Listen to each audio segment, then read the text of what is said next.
everybody's schedule into chaos today and the building's closed to the public. Why was that done? Okay, that's not an appropriate inquiry. The time of the meeting is not an appropriate procedural inquiry? Your inquiry is not an appropriate parliamentary inquiry. So let's get back to order. Recognize myself for opening statement. Today's markup initiates contempt of Congress proceedings against U.S. Attorney Merrick Garland for defying a subpoena from the Oversight Committee. The committee's February subpoena required the Department of Justice to produce audio recordings of President Biden's interview with the special counsel investigating his mishandling and improper disclosure of classified materials. The department has chosen not to produce them. That's why we're here today. This is not a complicated subject. The Oversight Committee requires these audio recordings, and the Department of Justice has refused to provide them. We're not in court.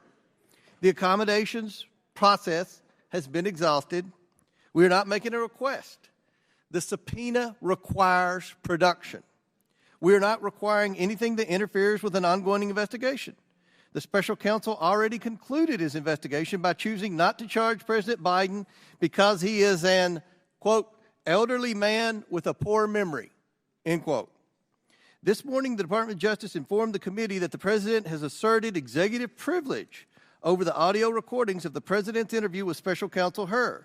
President Biden's decision to withhold the audio recording from Congress is alarming.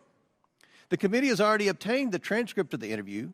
President Biden must have something to hide because it does not make sense that he would suppress the audio if the transcript was accurate. There is no substitute, as the many lawyers on this committee will tell you, for a recording of an actual conversation, not a summary, not a report, not a transcript. The White House has shown it is willing to alter transcripts to protect Joe Biden's image. We will not simply take the Justice Department's word about this interview. It is not the Department of Justice's decision how to cooperate with a subpoena, just like the people who receive subpoenas from DOJ do not get to negotiate their compliance. The Department of Justice is not above Congress. It is not above the law. It is also not President Biden's decision to assert executive privilege on audio recordings when the transcript has already been released.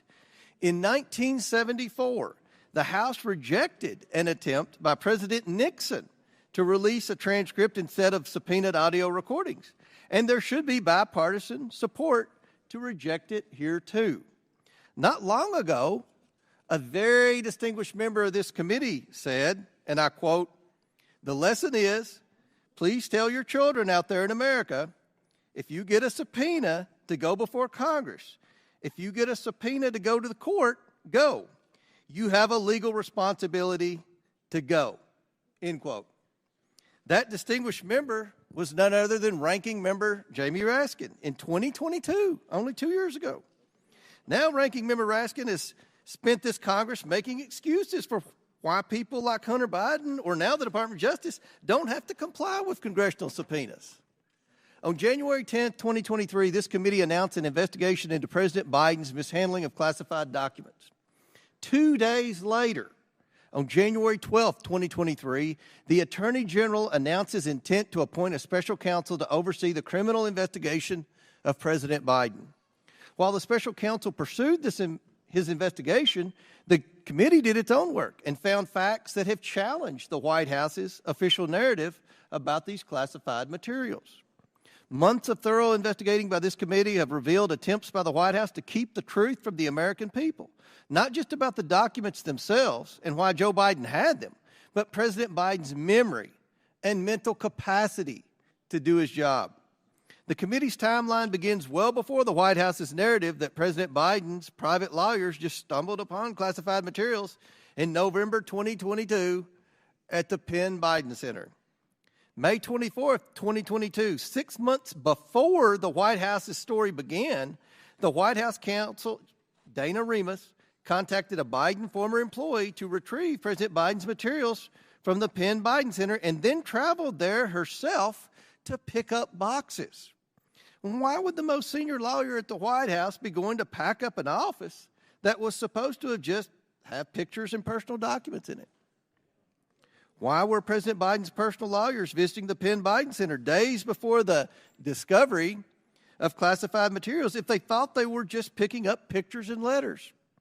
Why were they calling FedEx to pick up boxes and a White House employee was leaving with boxes before the November 2nd discovery? Now the White House won't permit this committee to depose Dana Remus. The White House won't allow any of the employees that entered the Penn Biden Center before November 2022 to speak with the committee. What is the White House afraid of? Why not be transparent and open with this committee and the American people? For that matter, what are Democrats on this committee who oppose the release of these audio recordings afraid of? The recordings will just be President Biden speaking. What is it that would make them nervous about that?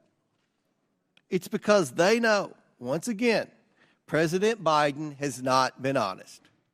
He hasn't been honest about his family's foreign entanglements. He hasn't been honest about mishandling classified documents. And if the Democrats were honest, they'd admit President Biden's mental capacity is declining. Americans see it happening every day. In fact, 6 in 10 Americans don't have confidence in Joe Biden's mental capacity. If the Attorney General wants to defy Congress and not produce the audio recordings, he will face consequences for those actions. The path before us is clear. I urge this committee to move forward with holding Attorney General Merrick Garland in contempt. I now recognize the ranking member. Thank you, Mr. Chairman. Ladies and gentlemen, in this special nighttime episode, we resume the madcap comedy mystery series called Comer's High Crimes and Misadventures, the hilarious quest to impeach a president who has done nothing wrong, an avowedly low-budget but multi-million-dollar taxpayer-funded production which most Americans assumed had ended 2 months ago and had completely forgotten about. But tonight, with the cast and crew now fresh back from a surprise You mean trip like to the New York January City, 6th committee? Stop it. I'd like my time restored to me, Mr. Chairman. Order, order. Chair recognizes ranking member. Okay. Order, order, order. Well, tonight, with the cast and crew fresh back from their surprise trip to New York City, it's clear the show must go on. Now, our originally scheduled performance was supposed to be at 11 a.m. today, but it was postponed when members of the majority chose to join a mass spiritual pilgrimage to the New York criminal trial of a Florida man, an adjudicated fraudster and rapist, as he faces 34 felony counts of falsifying corporate financial records to cover up $130,000 paid in hush money to a porn star sex partner. Now, although some people are churlishly complaining that members should actually be here to vote on public business and should not have forced a last-minute change in the committee schedule, our colleagues properly demonstrated for all of history their fierce devotion to this clearly reformed, devout, and pious Florida spiritual leader who many supporters are now calling the Messiah from Mar-a-Lago. Of course, in the meantime, Chairman Jordan in the House Judiciary Committee... Will the gentleman yield? Preempted. No, I'm in the middle Sir, of my I introduction. appreciate that photo. It's a good photo. Yeah. I would like a copy of that.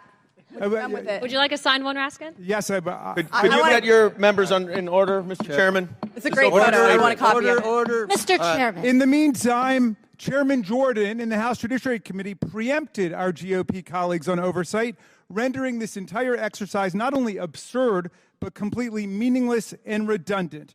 They have already held Attorney General Garland purportedly in contempt. Now, when we last met on this matter, you will recall that the majority still had not identified a single high crime or misdemeanor that the president had committed.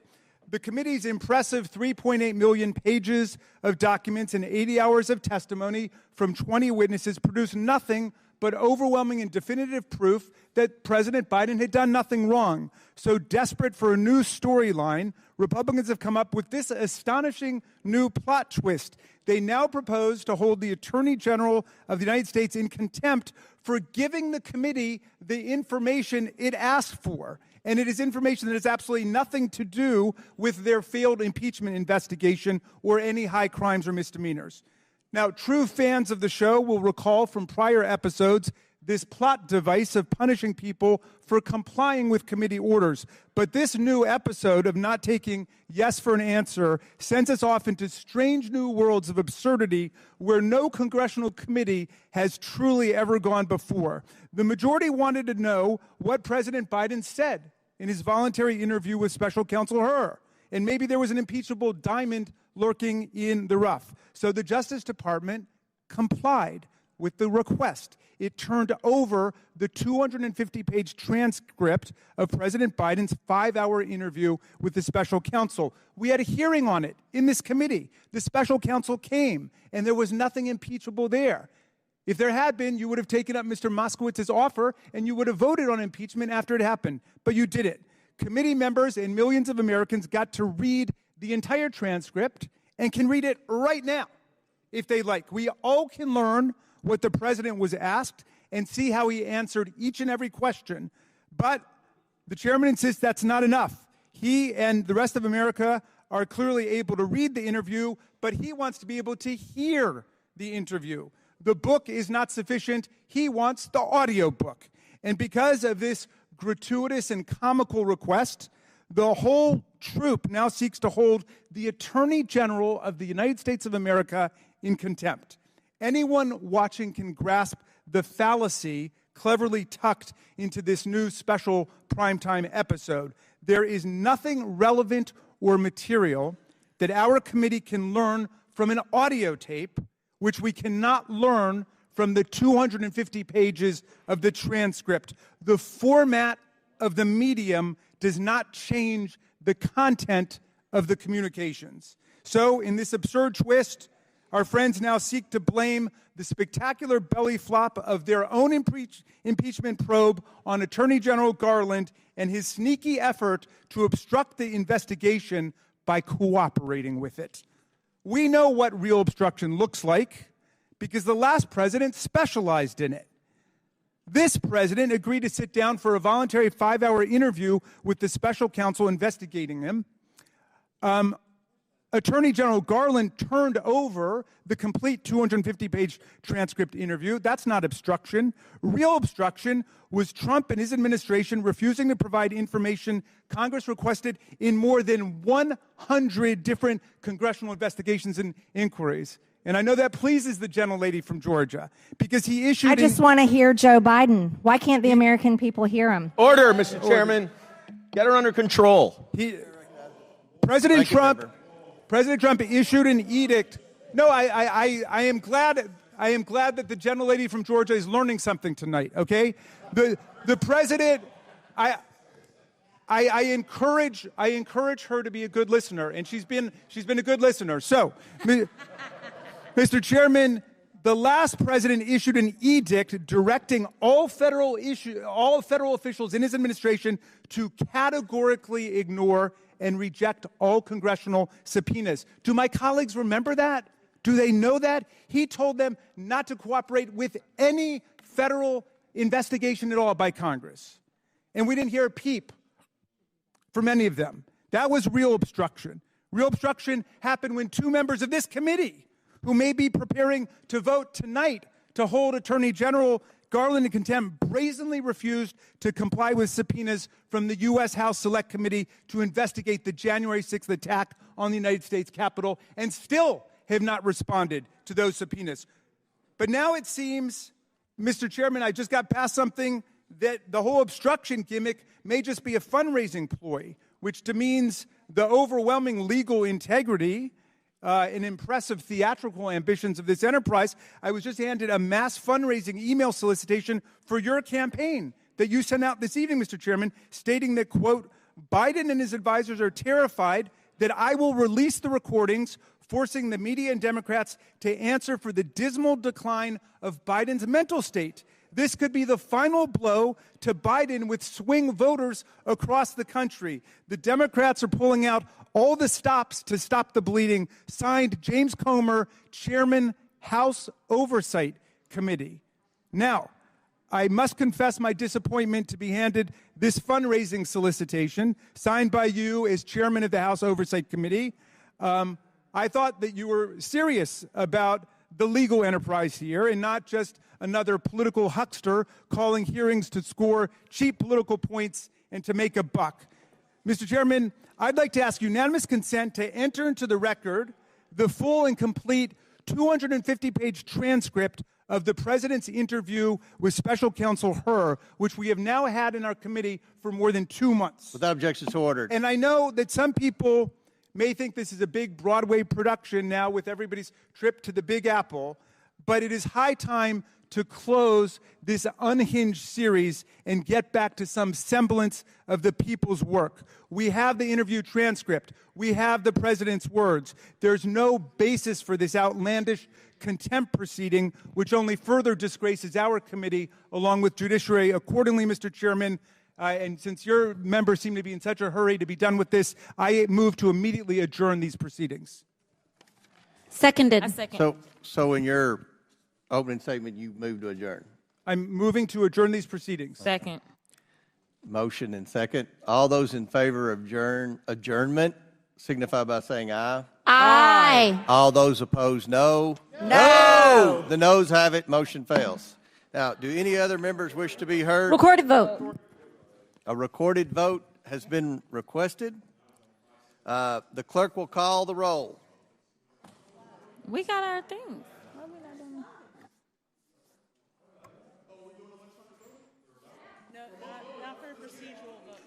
A procedural vote, we have to vote the old-fashioned way. Mr. Jordan, Mr. Turner, Mr. Gosar. Mr. Gosar votes no. Ms. Fox. Ms. Fox votes no.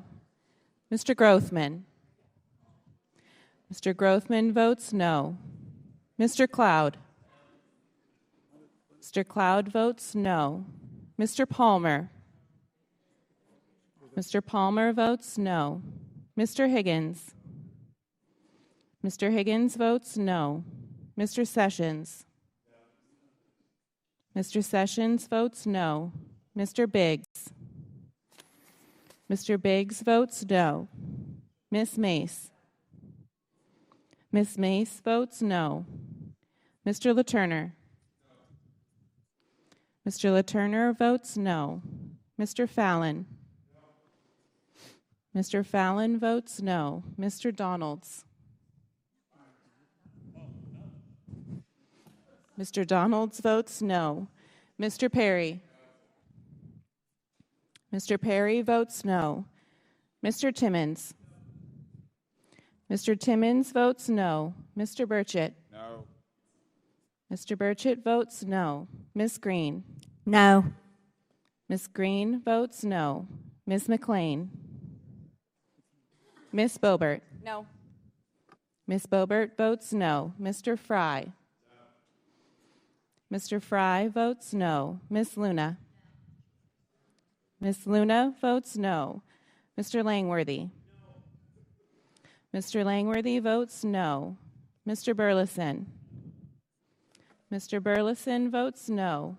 Mr. Waltz. Mr. Waltz votes no. Mr. Raskin. Aye. Mr. Raskin votes aye. Ms. Norton. Yes. Ms. Norton votes yes. Mr. Lynch. Mr. Lynch votes aye. Mr. Connolly. Aye. Mr. Connolly votes aye. Mr. Krishnamurthy. Mr. Krishnamurthy votes aye. Mr. Khanna. Mr. Mfume. Aye. Mr. Mfume votes aye. Ms. Ocasio-Cortez. Aye. Ms. Ocasio-Cortez votes aye. Ms. Porter. Aye. Ms. Porter votes aye. Ms. Bush. Ms. Brown. Ms. Brown votes yes. Ms. Stansbury. Ms. Stansbury votes yes. Mr. Garcia. Mr. Garcia votes aye. Mr. Frost.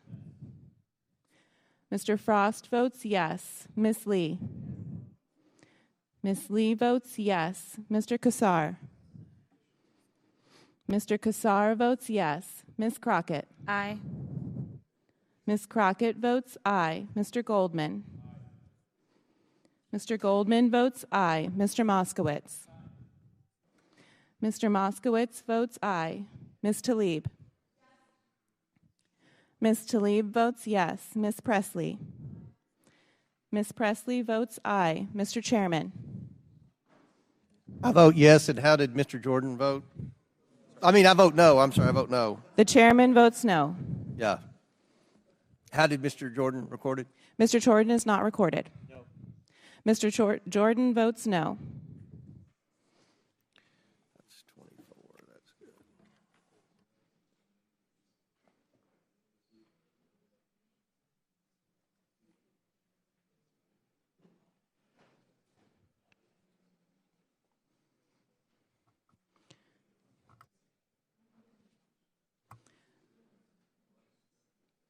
Mr. Chairman, on this vote, the nays are 24, the ayes are 19. The noes have it. The motion to adjourn fails. Is any Mr. Chairman, move to other strike the members last seek word. recognition? Mr. Chairman, move to strike the last word. Chair recognizes Mr. Moskowitz. All right, thank you, Mr. Chairman. All right, so welcome to Oversight After Dark. If you love James Comer at 11 o'clock in the morning, you're really going to love him at 8:30 p.m. So, members, the hearing was moved today. We don't have to ask the question. The hearing was moved today so that members could go to New York and attend the Trump hearing. But how's he doing? He's complained that he's chilly in the courtroom. Is it chilly? Is it chilly? Will the gentleman yield? No, I'll assume it's He's chilly. doing very good. Okay, good. So, it was mentioned by the ranking member about really what we're doing here. You don't have to listen to my words. I would like to do a spirited reading of the campaign email sent out by the chairman. And it's on lovely stationery. In fact, it says, from the desk of the oversight chairman. I'm not sure you can do that, but I'm not an ethics expert. It says, friend.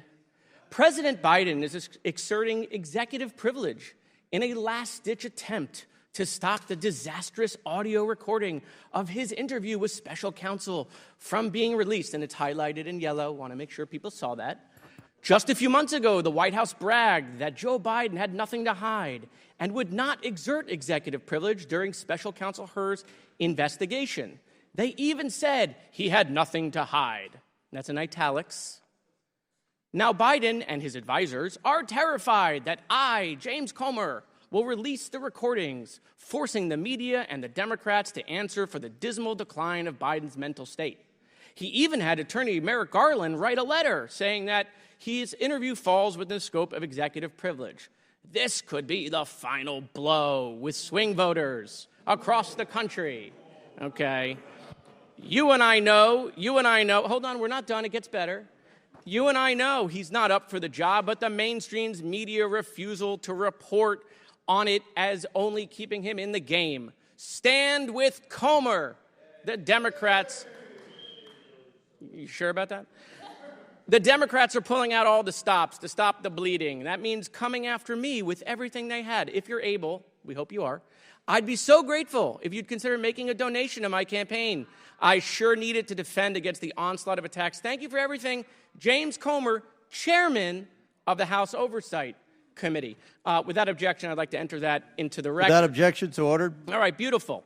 So again, Mr. Chairman, since you think this is the final blow, right, and obviously the chairman of Judiciary is here too, we only have June, July, and September before the election. We're not here in August and October. So, I mean, I'm sure the American people are paying attention at 11:30 p.m. where you buried this hearing because it's so important.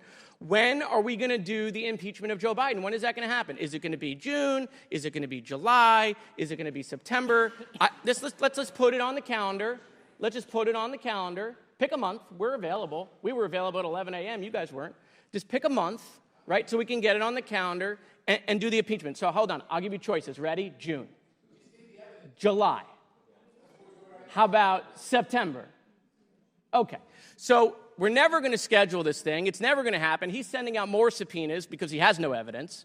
Okay. And yet here we go around and around and around. And so we get it. You'll raise money off of it. Congratulations to you. If you want, Mr. Chairman, I can get the transcript out I can do a spirited reading. We can sit here. I'll do all 250 pages for you. I'll even put on like a Biden mask, make it visual so you can like really get in the moment. I mean, we just want to know, like, what's it going to take, Mr. Chairman, to get you comfortable? You go on Newsmax and you get comfortable. What's it going to take to get you comfortable to ask your friend, Chairman Jordan, sitting next to you, when we're going to schedule impeachment? So we'll do it again. Ready? How about June, July, September? Does the gentleman know how many spare Biden masks there are available in D.C.? I don't, but there's a lot on Etsy. You can get lots of things. Okay, so look, I'll yield the balance of my time to the ranking member if he wants to use the last 40. Oh, you have something to say, Mr. Chairman? Go ahead, please. No, I was going to say you yielded to ranking member Yeah, Raskin. I'm He has done. 30 seconds. Go ahead, Mr. Ranking Member. Thank you, Mr. Moskowitz. There is an ethics principle that no solicitation of a campaign or political contribution may be linked to an action taken or to be taken by a member or employee in his or her official capacity. That's just a reminder to my side.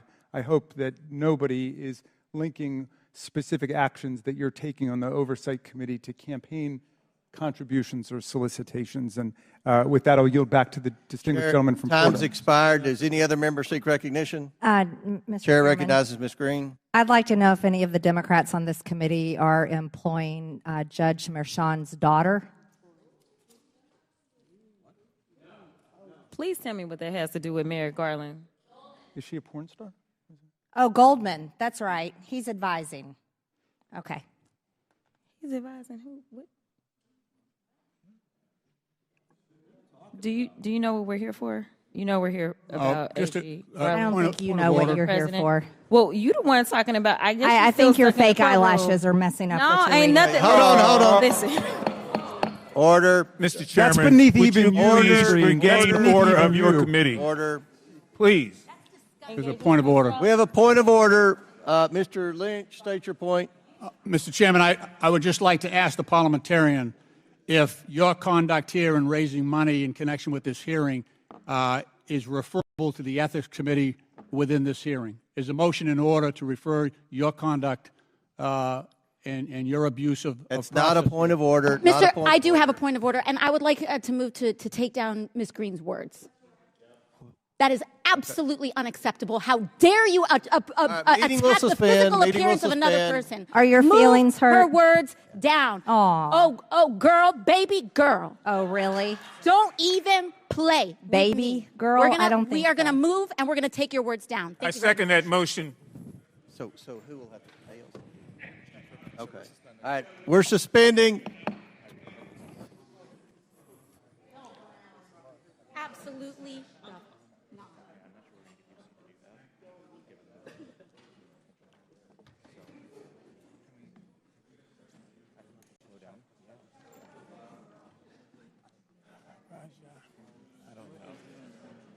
It's crazy. That- No, we're taking her words down. No way is that being allowed. Do you have? Retract. Absolutely not. Absolutely not. I don't know how much longer I'm going to be in oversight. Not today. Not today. I got to find some place where I can work. Here's what we're not going to do. You can't. It's against Sit down. Sit down.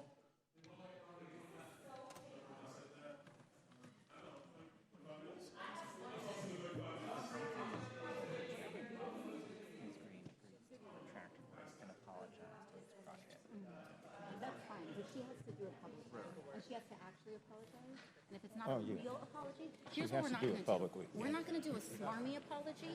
She has to actually apologize. And that needs to be up to Ms. Crockett as well. Sure.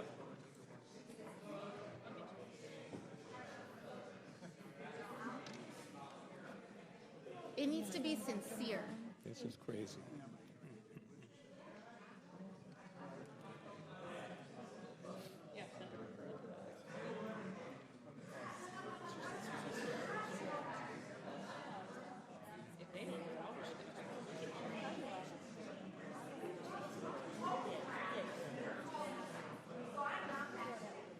Oh, let's do it. Let's go. Let's go. Let's go.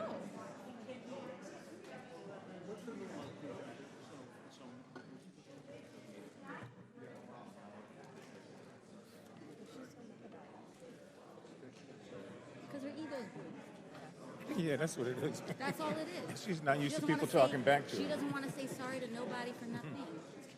She's going to learn.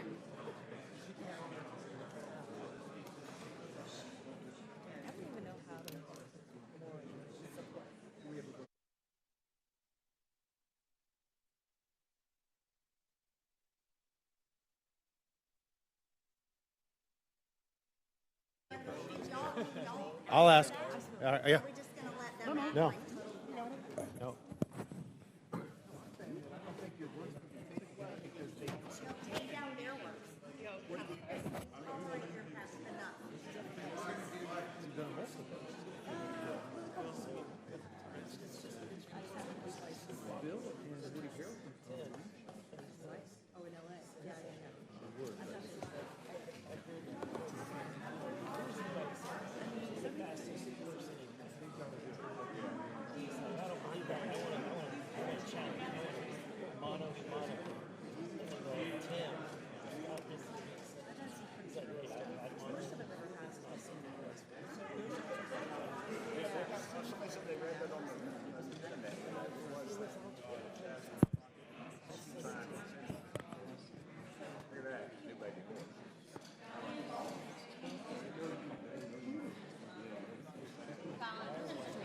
Yeah. Yeah. I know.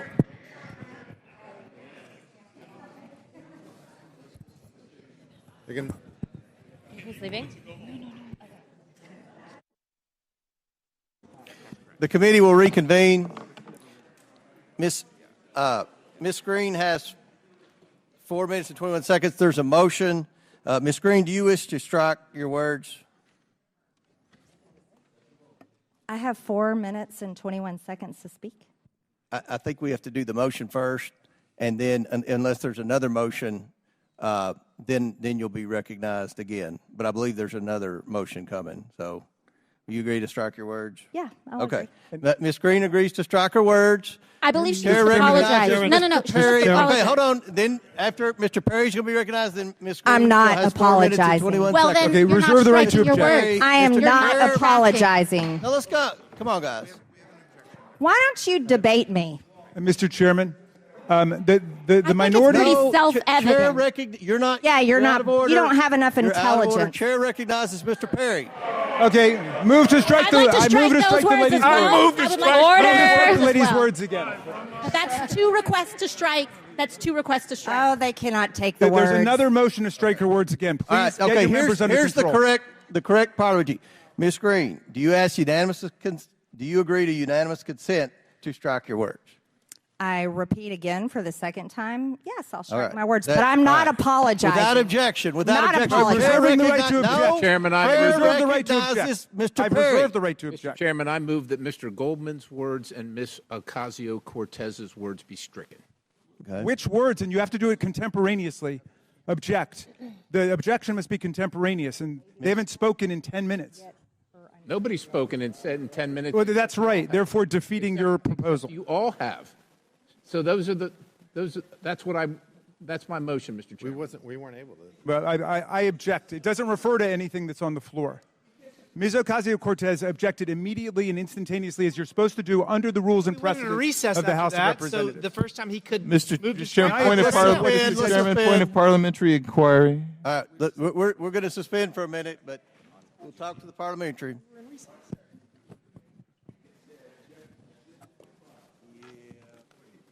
I object to your objection.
Okay, committee will come back to order.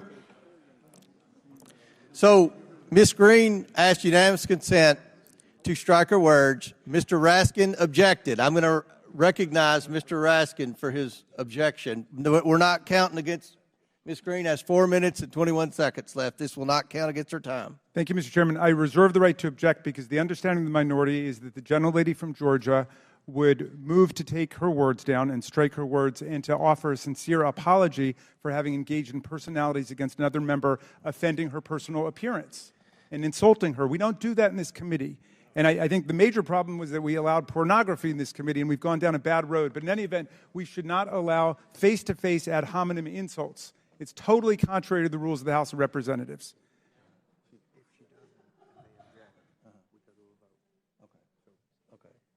And I would ask Ms. Green if she would just make the apology. It's not that complicated. We don't want to get into face-to-face insults. You will never get an apology out of me. I don't owe you one. Then I object. Then I object, Mr. Chairman. Mr. Raskins objects. So the member will state the words he wishes taken down or she wishes taken down. Well, what I heard her say, but I would like her to repeat the words. What I heard her to say was, and you can take off your fake eyelashes too. Well, then what did you say? I mean, what did you say, Ms. Green? Really? What was? The clerk needs to report the words, but those. Okay, the clerk. That was the sum and substance. The clerk will report the words. Clerk will report the words.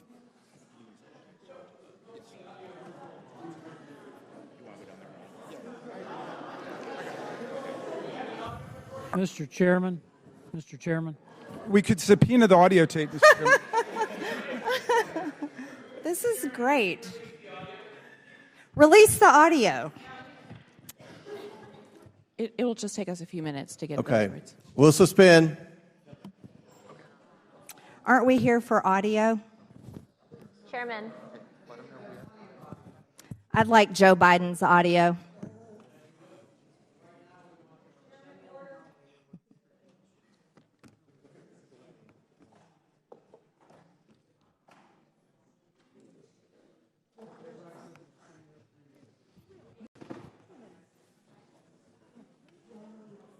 Celsius. Where? We're on Celsius train.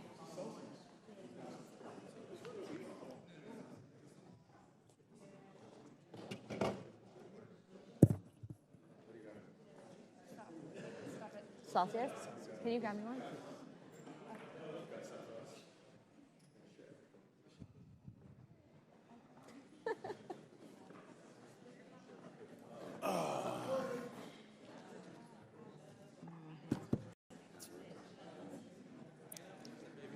He's So what is now unfortunately 8:55? at my apartment sleeping. I was trying to put him down, and then I got sucked into this. You have a lot of. Sorry. Oh, sorry. Okay. So there.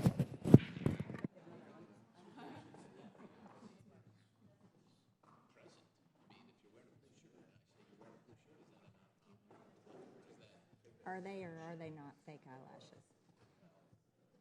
I'm not versed in that kind of stuff.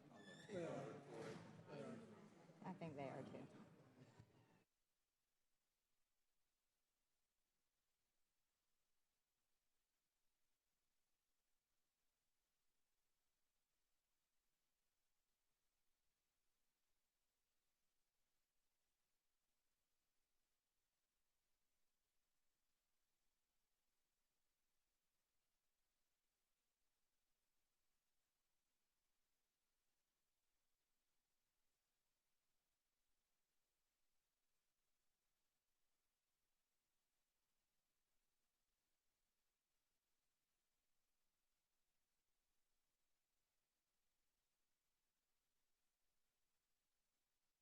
All right. It's like rule of the house. You can't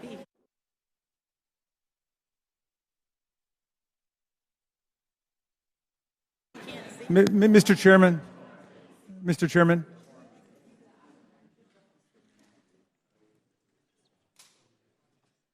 Mr. Chairman, just a point of order here. I believe there are members who've been interviewed by the media from their seats. Do we allow that?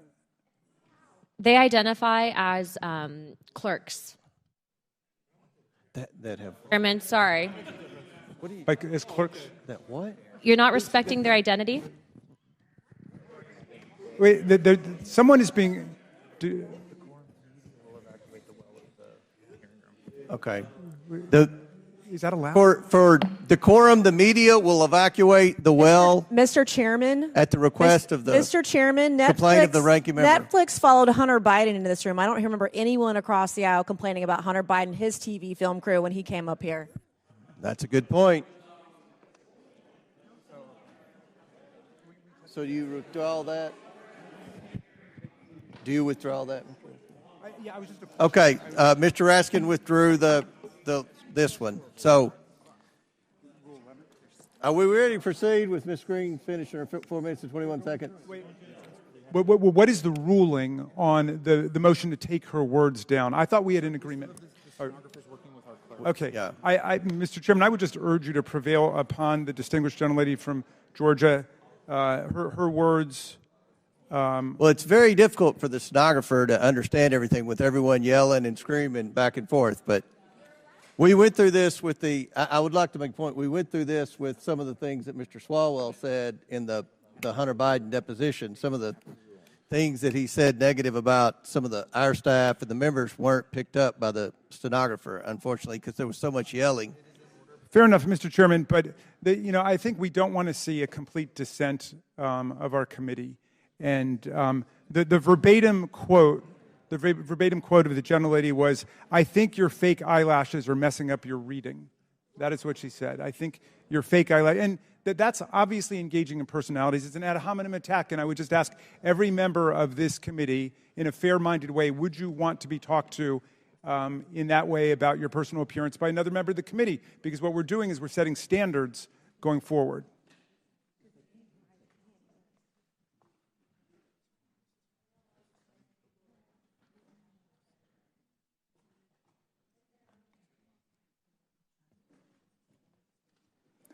All the gentlelady seeks is a simple apology, Ms. Green. Look, here, I will say this. For committee decorum, we're not supposed to engage in personalities of members. That applies to everyone on both sides of the aisle. Mr. Boskowitz, Ms. Green, every single member across the aisle. Can we? What did he say? He just threw Moskowitz into it for now.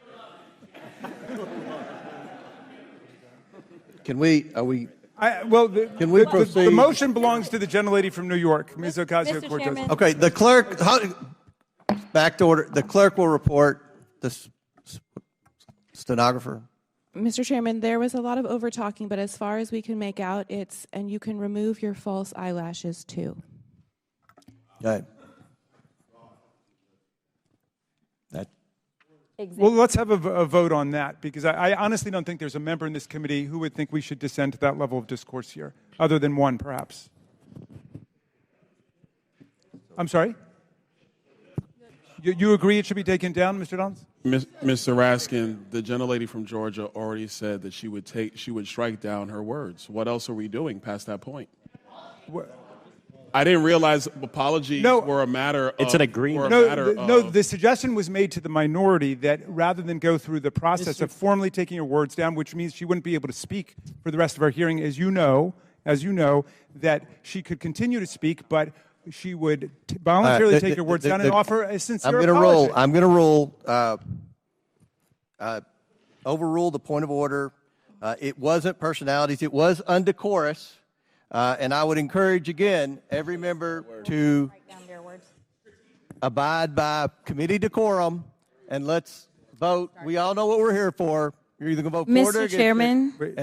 And the lady from Georgia has 4 minutes and 21 seconds remaining. Mr. Chairman, point of order. I appealed the ruling of the chairman, Mr. Chairman, because the rules provide that you cannot insult another member's personal appearance or attire. And that is obviously part of engaging in personalities. Mr. Chairman. Mr. Chairman. Mr. Chairman. Hold on. We have so many motions. We're sitting here trying to.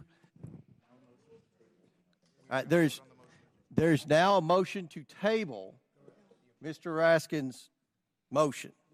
No, but I was appealing your motion. The motion by Mr. Perry, seconded by I don't believe Mr. you can Gosar. table motion. I All don't believe those you in can table. favor? It's not eligible to this table. Is, It's not eligible to table. we can table the appeal. We can table the appeal. I don't know if we can table. Is The it underlying privilege to motion. strike? We can table the appeal. There's a motion and second to table the appeal. Okay, just to be clear, your ruling was that she had not engaged in personalities? Mr. Is that Chairman, your when ruling? do I have my I said- 4 minutes and 21 seconds? I've already ruled. I've already ruled. Mr. Chairman, point of order. All right, so No, there's a motion to vote on. It's not debatable.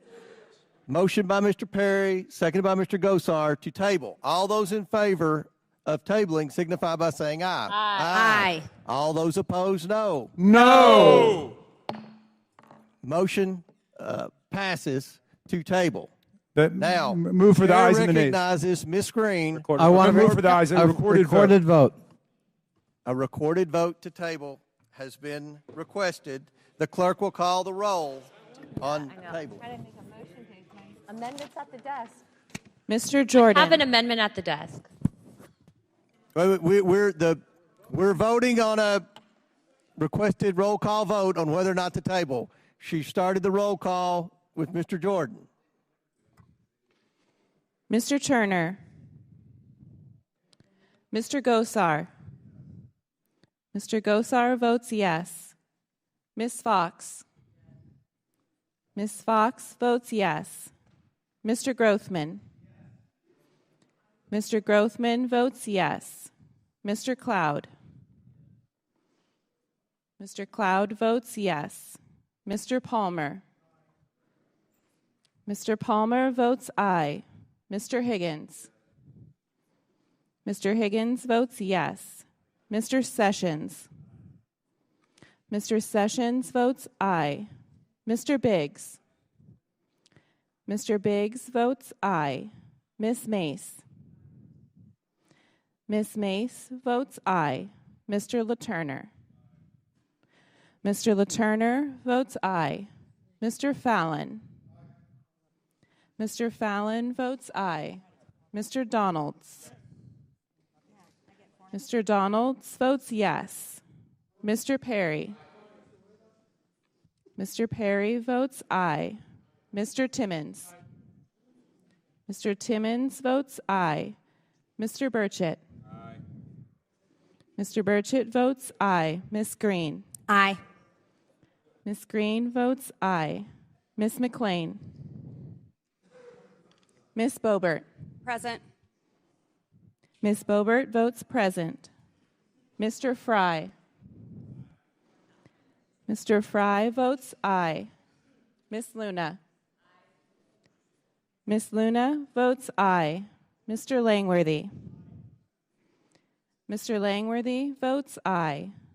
Mr. Burleson. Mr. Burleson votes aye. Mr. Waltz. Mr. Raskin.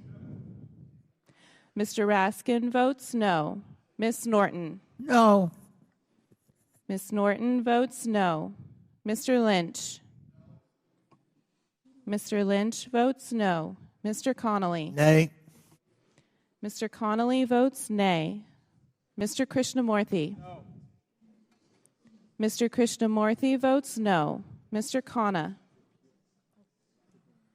Mr. Mfume. No. Mr. Mfume votes no. Ms. Ocasio-Cortez.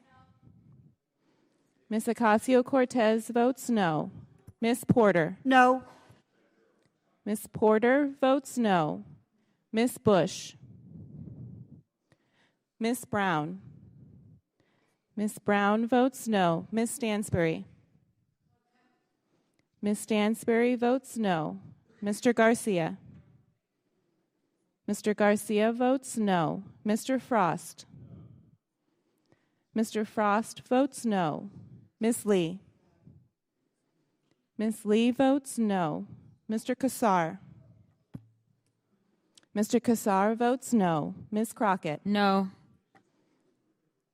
Ms. Crockett votes no. Mr. Goldman. Mr. Goldman votes no. Mr. Moskowitz. Mr. Moskowitz votes no. Ms. Tlaib. Ms. Tlaib votes no. Ms. Presley. Ms. Presley votes no. Mr. Chairman. Mr. Chairman votes yes.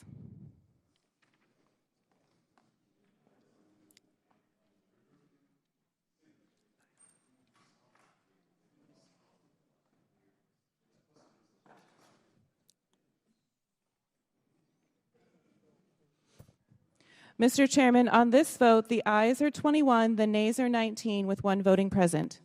All right, motion table. Now the chair recognizes Ms. Green for 4 minutes and 21 seconds. Mr. Chair, point of order. Who's It's me. Ms. Crockett? I'm just curious, just to better understand your ruling. If someone on this committee then starts talking about somebody's bleach blonde, bad built butch body, that would not be engaging in personalities, correct? A what now? Chairman, I make a motion to strike those words. I don't think that's Hold a on. part of I'm it. trying to find clarification on what quality. Chairman, motion to I strike had no those idea words. what you just said. We're not gonna do this. Look, you guys earlier literally just You just voted to do it. Y'all did it first, so you don't want to talk about voted to do it. Order. I'm trying to get clarification. Look at calm down. Calm No, down. because this I is would what like y'all to get do. through proceedings. So I'm trying Hey, to Ms. get Crockett, clarification. you're not Y'all wanna recognized. play Ms. games. I can't hear Crockett. you with your And yelling. you don't want Calm me to down. Be, Can no, you please calm don't down? tell me to calm down. Calm down. Because y'all Please talk calm noise, down. and then you You're can't out of take control. Because if I Look, come, Chairman, if I can come we and send talk outside to shit take a about break her, for 5 y'all minutes? gonna have a problem. Mr. Order. Chairman. All right, Sorry. chair. I don't know why Okay. you're Order. acting Chair like now that. recognizes Not cute. Ms. Green for 4 minutes and 21 seconds. 4 minutes. Let Ms. Green talk, and then you all can. I'll recognize. But I moved move to strike her words for a second time based on her second set of personal remarks attacking another member. Who? Chairman Comer. Because you all cannot I have an seem amendment at to the desk, apply and this the sideshow rules of the needs to committee. stop. We have to do this every time. Hey, Ms. I'm Order. recognized. Listen, I'm recognized. order. I'm going to Listen, go ahead and I- start talking. Look, I know. Look, I don't know if you've noticed it. I have 2 hearing aids. I'm very deaf. I'm not understanding. Everybody's yelling. I'm doing the best I can. Can we not recognize Ms. Green and let her We get? cannot because of the rules of the committee, Mr. Chair. That is what I'm trying to communicate in the present moment. We have a Okay, what's the motion? What's The motion is to strike the gentlelady's words for the second set of remarks, not the first, the second that apply to me. She has no idea. I think, Mr. Chairman, I'm the only one recognized right now. We objected at the time. Will the member state the word she wishes Yes. struck? She told me, or she asserted that I was not intelligent. These are the specific words. We can have it read by the clerk. It was made immediately. And it was made immediately. I am not moving now. I don't think it was I am not timely. moving It was now. made immediately, both by the gentlelady and by me. Mr. Guys, Chair, look. it was made immediately. It was made and immediately, you said both by that the you would gentlelady and by return me. to us. Guys, She said, "You don't have the intelligence to talk to me," is what she said. the chair recognizes Ms. Green for 4 minutes and 21 seconds. Mr. Chair, what is happening with the ruling? I object to the ruling now. We must object. I mean, if you want to take it up. Just move on. Yeah. Move on.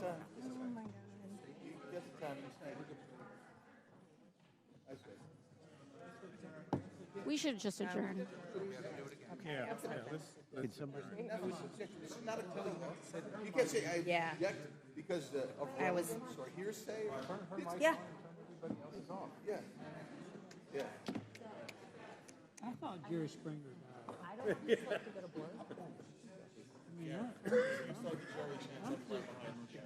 Hey, I'm just glad that these chairs are too big to throw. This is not oversight, it's Jerry Springer. Mr. Chairman, a point of order. Mr. Chairman.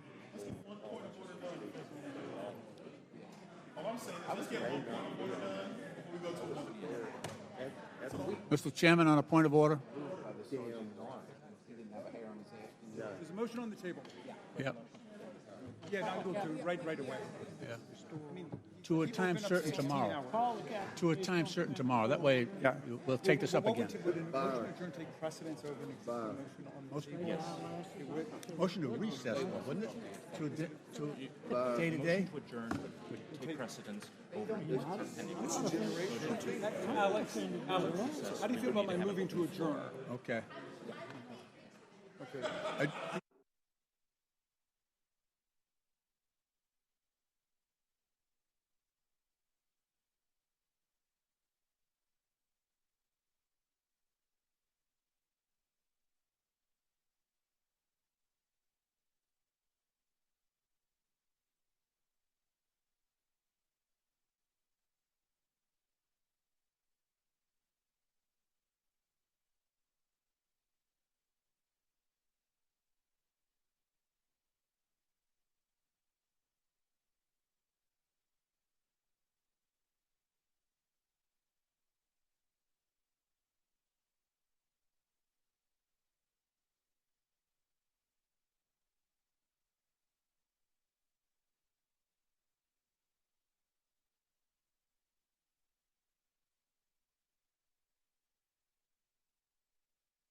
No, I'm gonna rule to strike the word.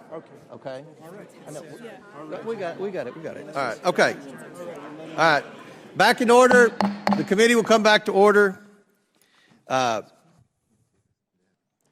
chair rules to strike the words that Ms. Green said, where she said that Ms. Ocasio-Cortez was not.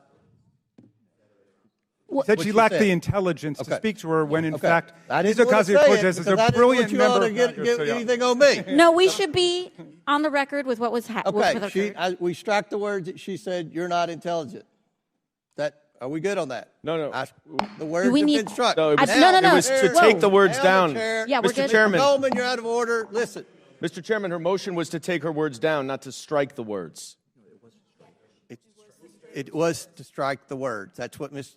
Ocasio-Cortez asked. Which is to take them down. There's no such Which is thing. to take them down. Which is to take them down. Which is to take them down. They've been taken down. All right, then that means that Ms. Green has to leave the committee. Mr. Goldman, you're out of order. Now, I want everyone to let's comply with decorum. The chair recognizes Mr. Chairman. Ms. Green from her words were taken down. No, her words were taken down. That means she cannot speak. The chair recognizes. If her words are stricken, she cannot speak in this hearing. Talk to your parliamentarian. She has to get out.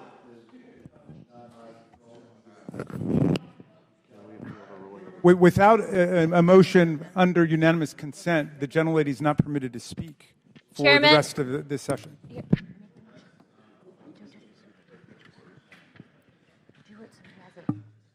And we're happy to revive our motion to adjourn, Mr. Chairman. I think these 17-hour days might not work for us. Something about working, huh? Yeah, maybe showing up for a vote. You have a lot to say, being that you're on retainer for the judge's daughter. Sorry, trust fund kid. Mr. Chairman. We should strike those words too. I hope you brought your popcorn. Mr. Chair, Strike we have to those strike after those as we well. strike the Mr. fact that they Chairman. called they were making comments about Marjorie's body. So we can do this all night long, but I have a motion. Mr. Chairman, this is out of control. Like We should adjourn, Mr. Chairman. motion at the desk. Mr. Chairman. I think my body's pretty good. I'm going to be 50 Point of order. this month. I am. I turned 50. Mr. Chairman. Pretty good. Mr. Chairman. Thank you. Mr. Chairman. Thank you. I appreciate that. We have some members in the room who are drinking inside the hearing room who are not members of this hearing. Mr. Chairman. Mr. Chairman, we have members who are not on this committee sitting in the hearing We have room members drinking. talking who haven't been recognized. Mr. Chairman. Point of inquiry. Mr. Chairman. Democrats are against Mr. drinking. Chairman. Point of inquiry. Yeah. Mr. Chairman. Water. We're going to There you go. suspend. We're going to suspend for 5 minutes while our staffs work the parliamentary questions out. So this committee has Mr. suspended Chairman. for 5 minutes. It'd be a good time for everyone to go out and take Can we a break. apologize to the Get some American fresh people air. back home 5 first? minutes. That would be really Committee great. will if they could reconvene in heard 5 how minutes. sorry we are that we're not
All right. You are a model. The committee will reconvene. Members are advised they must observe the House's standard of decorum in debate and conduct. They must speak and act respectfully and may not use disorderly words or unparliamentary language, such as words that negative towards your colleagues or engage in personalities towards the president or senator. Does that count for a former president? Okay, all right. So the chair, I move that the gentlelady from Georgia be permitted to proceed in order. And I would object and ask for a recorded vote. Mr. Raskins requested a recorded vote for my motion to allow the gentlelady from Georgia to proceed. I vote yes. The clerk will call the roll. Mr. Jordan, Mr. Turner, Mr. Gosar. Mr. Gosar votes yes. Ms. Fox. Mr. Grothman. Mr. Cloud. Mr. Cloud votes yes. Mr. Palmer. Mr. Palmer votes aye. Mr. Higgins. Mr. Higgins votes yes. Mr. Sessions. Mr. Sessions votes aye. Mr. Biggs. Mr. Biggs votes aye. Ms. Mace. Ms. Mace votes aye. Mr. LaTurner. Mr. Fallon. Mr. Fallon votes aye. Mr. Donalds. Mr. Donalds votes yes. Mr. Perry. Mr. Perry votes aye. Mr. Timmons. Mr. Timmons votes aye. Mr. Burchett. Aye. Mr. Burchett votes aye. Ms. Green. Aye. Ms. Green votes aye. Ms. McLean. Ms. Boebert. No. Ms. Boebert votes no. Mr. Fry. Mr. Fry votes aye. Ms. Luna. Ms. Luna votes aye. Mr. Langworthy. Mr. Langworthy votes aye. Mr. Burleson. Mr. Burleson votes aye. Mr. Waltz. Mr. Waltz votes aye. Mr. Raskin. No. Mr. Raskin votes no. Ms. Norton. No. Ms. Norton votes no. Mr. Lynch. Mr. Lynch votes no. Mr. Connolly. Nay. Mr. Connolly votes nay. Mr. Krishnamurthy. No. Mr. Krishnamurthy votes no. Mr. Khanna. Mr. Mfume. No. Mr. Mfume votes no. Ms. Ocasio-Cortez. No. Ms. Ocasio-Cortez votes no. Ms. Porter. No. Ms. Porter votes no. Ms. Bush. Ms. Brown. Ms. Brown votes no. Ms. Stansbury. Ms. Stansbury votes no. Mr. Garcia. Mr. Garcia votes no. Mr. Frost. Mr. Frost votes no. Ms. Lee. Ms. Lee votes no. Mr. Kassar. Mr. Kassar votes no. Ms. Crockett. No. Ms. Crockett votes no. Mr. Goldman. Mr. Goldman votes nay. Mr. Moskowitz. Mr. Moskowitz votes nay. Ms. Tlaib. Ms. Tlaib votes no. Ms. Presley. Ms. Presley votes nay. Mr. Chairman. Mr. Chairman votes yes.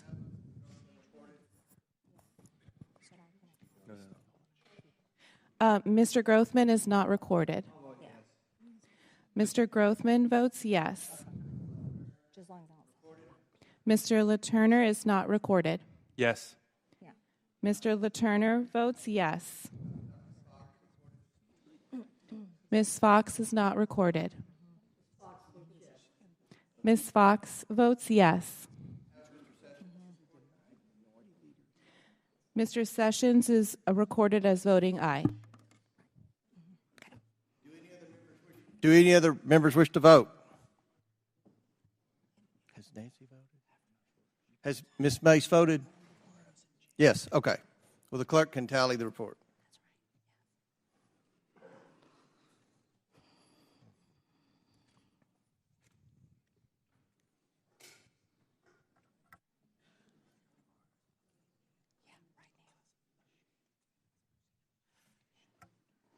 Mr. Chairman, on this vote, the ayes are 22, the nays are 20. The motion passes. Now recognize Ms. Green for 4 minutes and 21 seconds. Thank you, Mr. Chairman. We're here tonight to hold Merrick Garland in contempt of Congress, and there has been complaint and complaint after complaint from the other side of the aisle. Now, I'd like to remind everyone that the American taxpayers were forced to pay millions and millions of dollars for the January 6th committee last Congress, who was convened during prime time, evening hours, and they hired an ABC News executive, James Goldston, to produce these committee hearings. Actually had the American taxpayers pay for this. And Democrats are complaining about our committee hearing this evening. I'd also like to remind everyone that during the 117th Congress, we would vote until 1 or 2 o'clock in the morning, many, many times, late at night. And that was when Democrats controlled the House. But the worst thing about the January 6th committee is that the Speaker broke her own rules. When she produced this committee, created the committee, the minority leader appointed members of Congress to this committee, and they were denied being able to participate on the January 6th committee. This committee operated against the rules of Congress. It was procedurally defective. And today, right now, Peter Navarro is sitting in jail because he was held in contempt of Congress.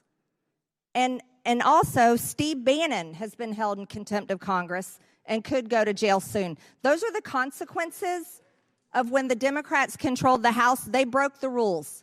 And the consequences are people have gone to jail, and they may soon go to jail. And tonight we're here to hold Merrick Garland in contempt of Congress. And this committee needs to be able to proceed forward to do that. I'd also like to remind the committee and anyone watching this that every single time we hold a committee hearing and oversight committee, the Democrats attack President Trump repeatedly. Doesn't matter what the issue is, doesn't matter what the topic is, they can't produce facts, they can't produce anything to make their arguments. They make it about personal character attacks on the former president of the United States and our Republican presidential candidate. Every single time they attack President Trump.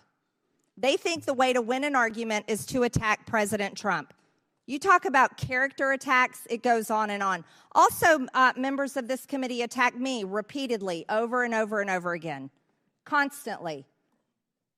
But they're offended when I say something back. And I think this needs to be called out, Mr. Chairman, because the hypocrisy is screaming and the American people watch it every single day. And I will not apologize for my words, and I will not change them. And I will not tolerate being treated this way constantly on this committee and in other committees. And I think that we need, if we're going to hold hearings like this and hold Merrick Garland in contempt of Congress, I think we should move forward and go ahead and do that. But the actual behavior that happens across the aisle in this committee of constant attacks on President Trump are unbelievable. And attacks on President Trump, the weaponized government against President Trump. I want you to know something. He may be sitting in a New York courtroom with a sham trial with a political judge whose daughter works for Democrats. But I'll tell you right now, President Trump is up 10 points in Georgia because the American people see this for exactly what it is. They know what it is. And it's completely wrong. And the fact that our American people's hard-earned tax dollars were spent on the January 6th committee with no accountability is wrong, too. I think Democrats should be held accountable for that and the wrongs that they've committed, and the fact that Peter Navarro is in jail right now and Steve Bannon may have to go to jail soon. And, Mr. Chairman, I would ask that we can go ahead and move forward as soon as possible to hold Merrick Garland in contempt of Congress. Thank you. Gentlelady yields. Does any other member seek recognition?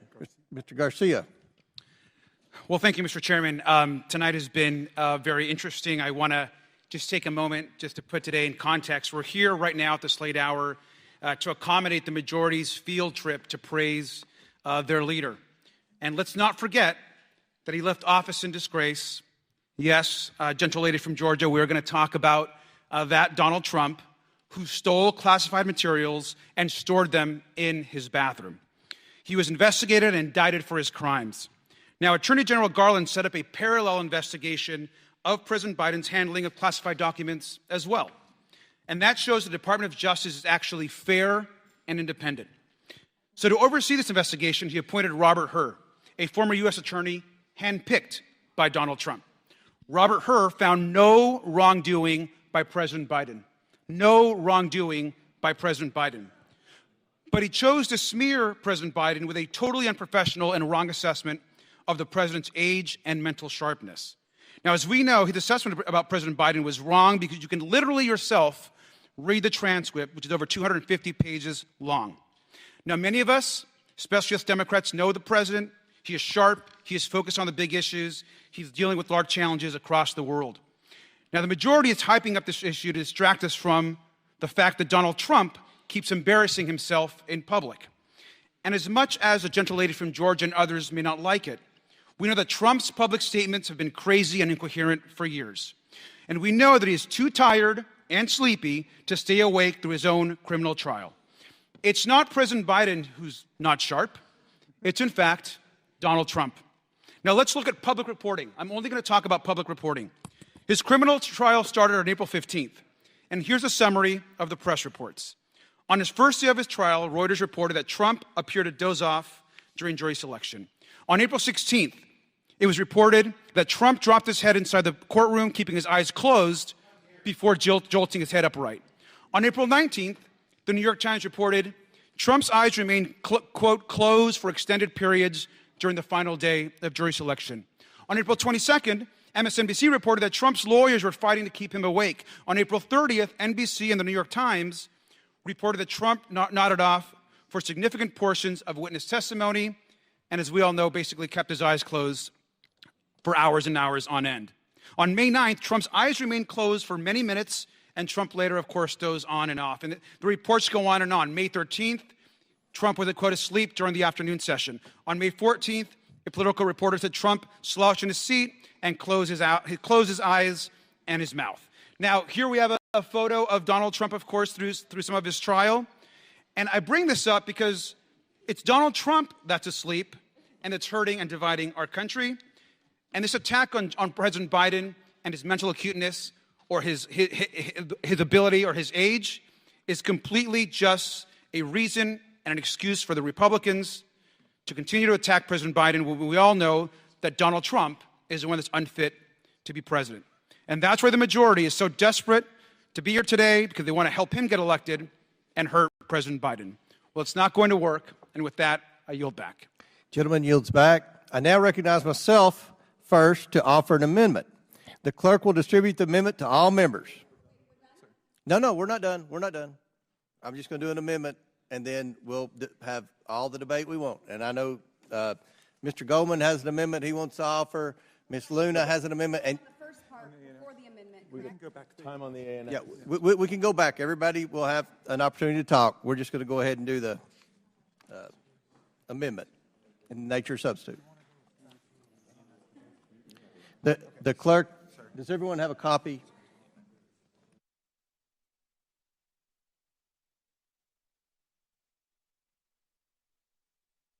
Okay, Ms. Boebert, I have to allow people to speak on the A&S if they want right now, so I will recognize you for 5 minutes.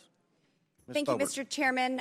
First, I just want to apologize to the American people. I don't think that this is the best use of our time when we are squabbling. It's one thing to have fun and laugh as members of Congress and try to find humor or some sort of lightheartedness in what we are doing.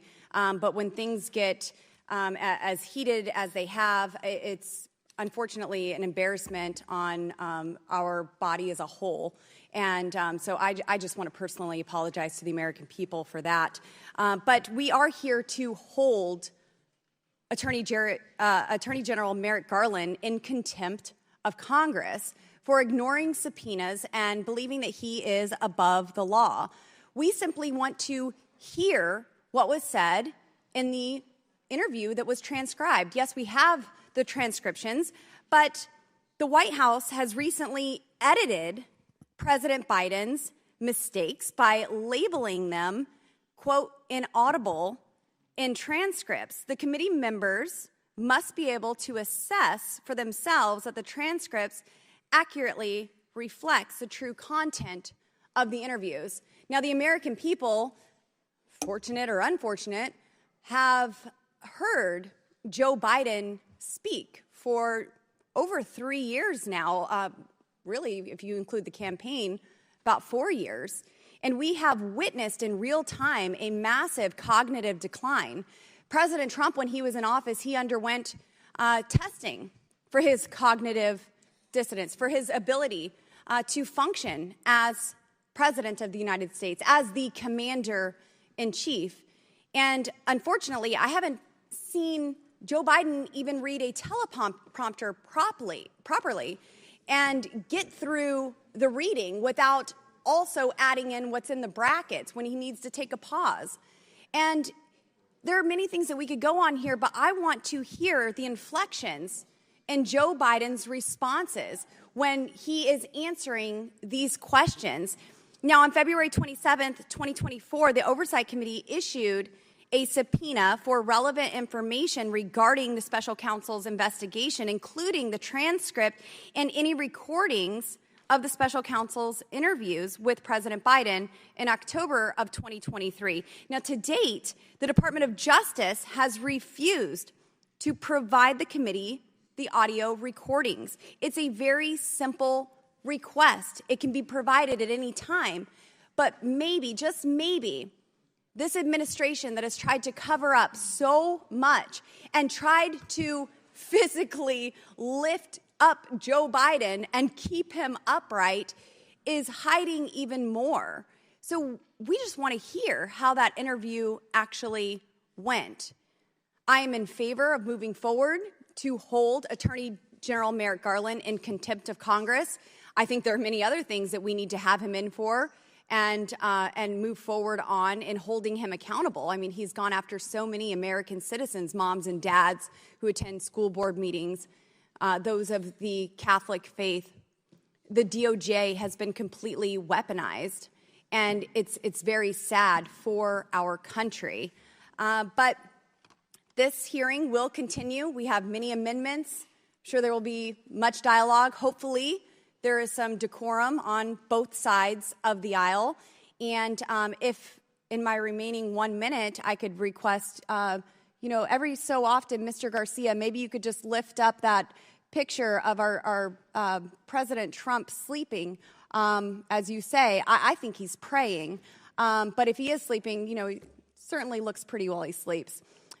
Maybe it's an endearing moment of prayer, though. I know when I fall asleep on airplanes, my mouth kind of drops open, and his mouth is kind of tight-lipped. So maybe it's just a somber moment of he's thought. sleeping. It's been reported by multiple press outlets. I was in the that courtroom he's today, sleeping. and I do. I could see why someone would fall asleep, just like George Conway fell asleep today. In the court hearing. It's kind of slow in there. It's not as exciting as the House Oversight Committee, but I just wanted to say that's a lovely picture you have of President Trump, Mr. Garcia. Thank you. And I yield. Gentlelady yields back. Does any other member wish to speak on the underlying? Mr. Goldman. Thank you, Mr. Chairman. In preparing for this markup, I wanted to do a little bit of work to understand why the Oversight Committee is trying to hold the Attorney General of the Department of Justice in contempt. The Oversight Committee does not have jurisdiction over the Department of Justice. The Judiciary Committee does, and I understand the Judiciary Committee held a markup of their own today on the same exact contempt motion.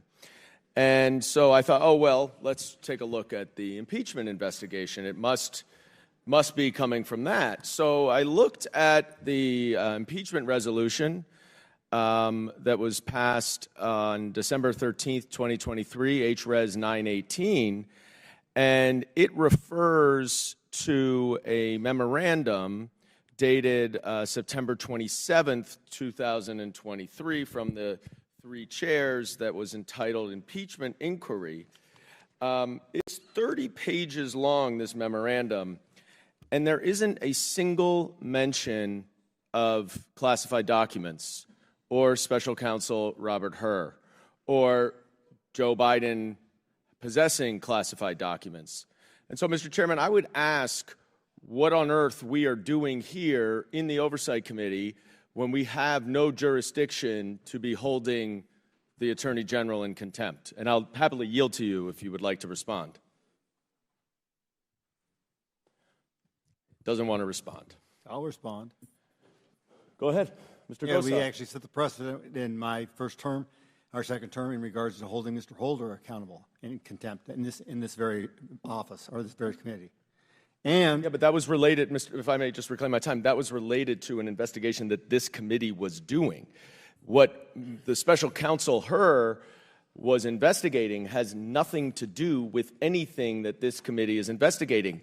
I understand that the impeachment investigation that you all ran was such a massive flop and a bust that you would like to try to distract from that complete humiliation. But doing so outside of your jurisdiction is probably not the best way to do it. And in reality, not only was this absurdly postponed so some people could go prostrate themselves in front of their dear leader today in New York, and we are now at 10 o'clock at night, but we have absolutely no reason to be here. We have no jurisdiction over this matter. It was properly in front of the Judiciary Committee.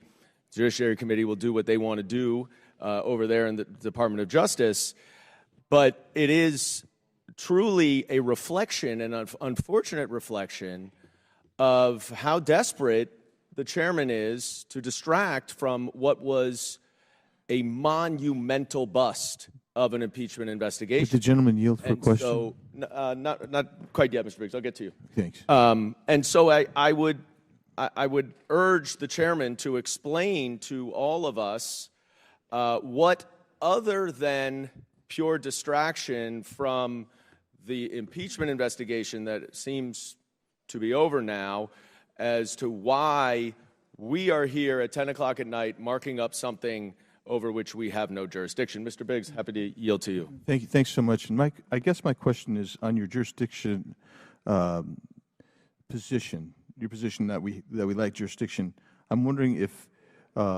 you would what you think of Rule 10 of the committee's jurisdiction, and also I don't have Rule 10 memorized, Mr. Biggs. We'll take a look at it because it says.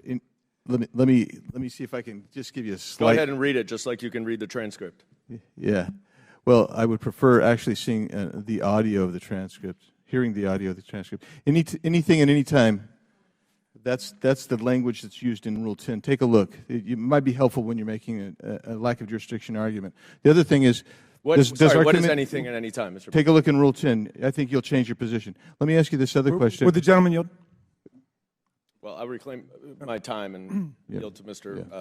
Raskin. I wanted to thank the gentleman from New York for his trenchant remarks here. Would you think it's fair to say that it's not only way outside of our jurisdiction, but it's also redundant, given that the Judiciary Committee, which has jurisdiction, has already acted? Well, of course. This is already going to go to the House floor, regardless of whatever we do. So it's a shame that this committee feels so desperate to latch on to some victory that we need to hold a completely redundant, unnecessary markup over something that we have no jurisdiction. Mr. Chairman, I yield back. And the gentleman's time's expired. Does anyone else seek recognition? We have some amendments to be offered. Can we start with the amendment process? Is everybody okay with that? I will begin. I recognize myself to first offer an amendment. The clerk will distribute the amendment to all members. Everyone have my amendment? The clerk will please designate the amendment. Amendment to the amendment in the nature of a substitute to the contempt report as offered by Mr. Comer of Kentucky. Without objection, the amendment is considered as read. I reserve a point of order. I recognize myself for 5 minutes to explain the amendment. Great. And I reserve a point of order against the amendment. Thank you. As I said in my opening remarks today, the Department of Justice informed the committee that President Biden is asserting executive privilege over the audio recordings of his interviews with Special Counsel Hur. Until today, the White House had not asserted any privilege and, in fact, bragged that President Biden had not asserted executive privilege in the interest of transparency. My amendment simply amends the contempt report to reflect that the White House has now asserted a privilege regarding these recordings. Though I believe this is a miscalculated and invalid assertion of executive privilege, my amendment would make the contempt report reflect today's developments from the Department of Justice and the White House and reflect the record as of today. Do any other members wish to speak on this amendment? If not, yes, Mr. Chairman. Chair recognizes Mr. Goldman. This is the part of the problem why you can't give the Republicans nice things. Because it's never enough. And it is true that the President Biden has not asserted executive privilege over the entire subpoena, effectively, that they responded to, but for the audio, which is redundant because you have the information. There's no point in having the audio other than for political partisan purposes. And I understand how my colleagues get irritated because every time you bring up something about President Biden, we bring up something about President Trump. But the reason we do is because in every single circumstance, what President Trump did was so egregious compared to what President Biden may or may not have done. Donald Trump asserted executive privilege over everything, over just about everything while he was president. It was a reflex of his. And here you're complaining that Joe Biden finally asserted executive privilege over material that you cannot possibly enumerate a legitimate legislative purpose about. There is not one. You cannot, nobody can tell me, I know you say that what the intonation is why you need this, but I can assure you every court of law would tell you that the intonation of the voice as opposed to the words on the page is not a legitimate legislative purpose. Mr. Chairman, would you yield to me, Mr. Chairman? I think it's. Is it Mr. Goldman's time? Oh, I'm sorry. I thought you had yielded, Mr. Goldman. No, that's okay. So I do think that the executive privilege assertion is yet another reason why the contempt motion fails, as it has previously, and that there has been contempt proceedings have been called off when the last administration, has asserted executive privilege. If you would like to challenge the executive privilege, you may do so. You may go to court. But to hold the Attorney General in contempt over something that the President has asserted executive privilege is completely illegal and improper. So in addition to the jurisdictional problem, you also have an executive privilege problem, because you can't hold someone in contempt for something they have no control over, whether it's asserted executive privilege. You're welcome to go to court. You can go to court and challenge the assertion of executive privilege. That has happened before. Don McGahn has a very well-known case now that was litigated because he asserted the President asserted executive privilege over him. But this is a legitimate use of executive privilege. And if you disagree, go to court. But this contempt hearing and this contempt motion is completely nullified by the assertion of executive privilege. Would the gentleman yield? Yes, I yield to Mr. Raskin. And thank you again for your clarifying analysis of the contempt citations. Some of our colleagues invoked the cases of Dan Scavino and Peter Navarro and Steve Bannon. We're talking about people in those cases who never produced a single document and never spent a minute before the committee. They completely blew off their subpoenas, which is why they were held in contempt by the Congress, and then they were subjected to criminal prosecution for it. Now, you compare that to the case of the Attorney General of the United States, who produced precisely the document that was being sought, all 250 pages of it. Then there's a bait and switch, and then it said, oh, well, no, now we want the audio tape. He has a very reasonable invocation, I assume, of executive privilege, although I haven't looked at it. But in any event, not anything that you would base a criminal arrest upon, given that he overwhelmingly complied with the demands of the committee. And I think everybody's got to concede that. And if you want to make the argument splitting hairs that, well, through some intonation or accent in the audio tape that a high crime and misdemeanor might emerge, then please make that argument. If somebody could even offer us a hypothetical of how we could ground this in the jurisdictional authority and the legitimate exercise of power of this committee, explain how the audio tape could reveal some intonation or accent that would produce the holy grail that you've been looking for 18 or 19 months, which is a high crime or misdemeanor. And so far, nobody's uttered a peep about it. Thank you for yielding, Mr. Goldman. I yield back. Gentleman's time has expired. The question is on the amendment offered by the chair, Ms. Crockett. Thank you, Mr. Chairman. You know, the point of deciding that we need to release this audio is really simple from my analysis. This is an opportunity for your party to take an opportunity to try to mock the current president. I know a lot of people refer to the former president as president, but we have one president at a time, and that is Joe Biden. And seemingly, this type of attitude and position has come straight from the top.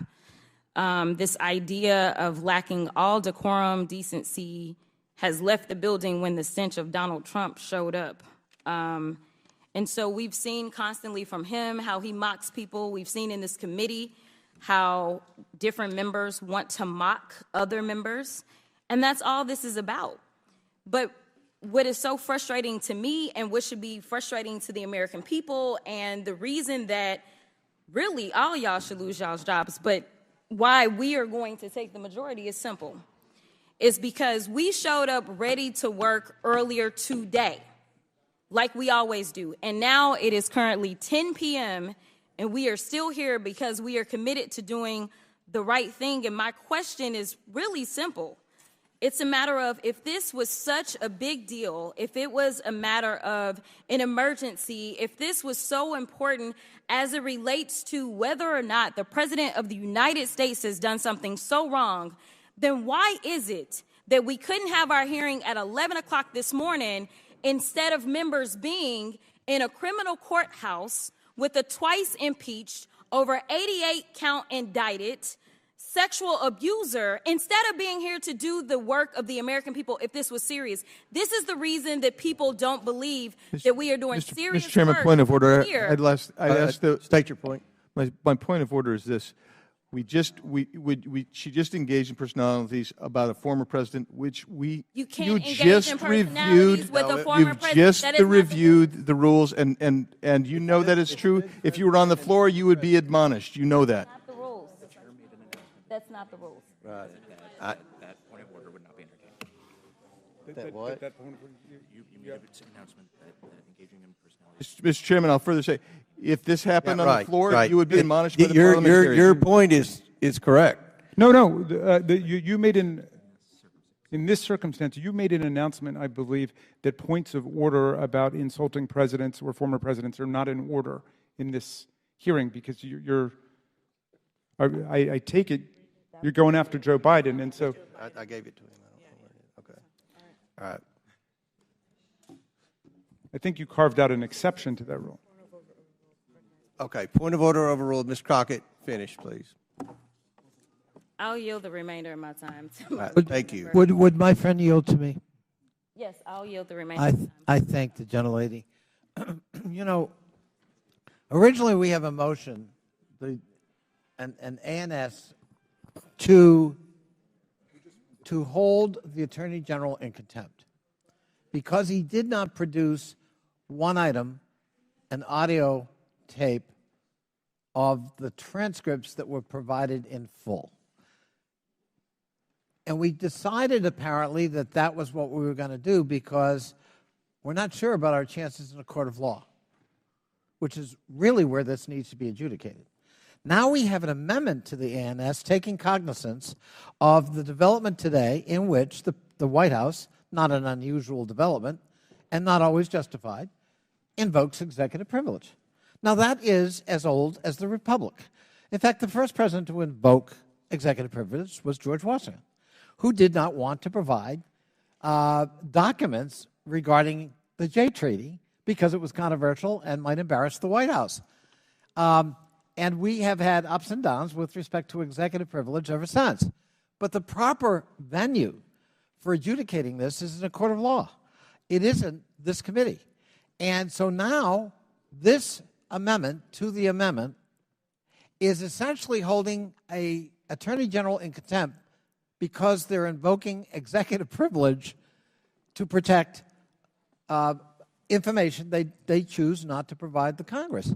And I find that a very narrow basis, and I can understand why you don't want to have this adjudicated in a court of law, because I don't know that any judge would find that we have substantial reason to hold somebody in contempt for noncompliance. I thank the gentlelady for yielding. You yield back. I yield the remainder to the ranking member. And I yield back to you, Ms. Crockett. Then I yield. Thank you. The question is now on the amendment offered by the chairman. All those in favor signify by saying aye. Aye. All those opposed signify by saying no. No. In the opinion of the chair, the ayes have it, and the amendment is agreed to. Recorded vote, please, Mr. Chairman. Recorded vote has been requested by Ranking Member Raskin. Okay. The clerk will call the roll. No. It's a recorded vote. Okay. A recorded vote is ordered. Can't do electronic. What? Hold on. Further proceedings will be postponed. Okay. As Mr. previously Chairman. announced, further proceedings on the question will be postponed. Mr. Chairman, parliamentary inquiry. Yes, Mr. And Attorney. I think an actual one, which is rare. Would it be a proper motion for me to make? This is an important amendment offered by the chairman of the committee. Would it be a proper motion for me to make that we hold a vote on this specific amendment immediately and not roll it to the end? Would that be a proper motion for me to make? That is. Yeah. That motion is in order. You want to? I would make that motion. Okay. Second. Motion and second. All those in favor of the motion to proceed? Okay. Do we have to vote on that? Yeah, we'll go on and vote. Okay. With the, What's the motion? okay. All right. The clerk will call the vote on the amendment. Motion? It was a request. Okay. All right. Mr. Jordan. Mr. Jordan votes yes. Mr. Turner. Mr. Gosar. Mr. Gosar votes yes. Ms. Fox. Mr. Grothman. Mr. Cloud. Mr. Cloud votes yes. Mr. Palmer. Mr. Palmer votes aye. Mr. Higgins. Mr. Higgins votes yes. Mr. Sessions. Mr. Sessions votes aye. Mr. Biggs. Mr. Biggs votes aye. Ms. Mace. Ms. Mace votes aye. Mr. LaTurner. Mr. LaTurner votes aye. Mr. Fallon. Mr. Fallon votes aye. Mr. Donalds. Mr. Donalds votes yes. Mr. Perry. Mr. Perry votes aye. Mr. Timmons. Mr. Timmons votes aye. Mr. Burchett. Mr. Burchett votes aye. Ms. Green. Ms. Green votes aye. Ms. McLean. Ms. Boebert. Ms. Boebert votes aye. Mr. Fry. Mr. Fry votes aye. Ms. Luna. Ms. Luna votes aye. Mr. Langworthy. Mr. Langworthy votes aye. Mr. Burleson. Mr. Burleson votes aye. Mr. Waltz. Mr. Raskin. Nope. Mr. Raskin votes no. Ms. Norton. No. Ms. Norton votes no. Mr. Lynch. Mr. Lynch votes no.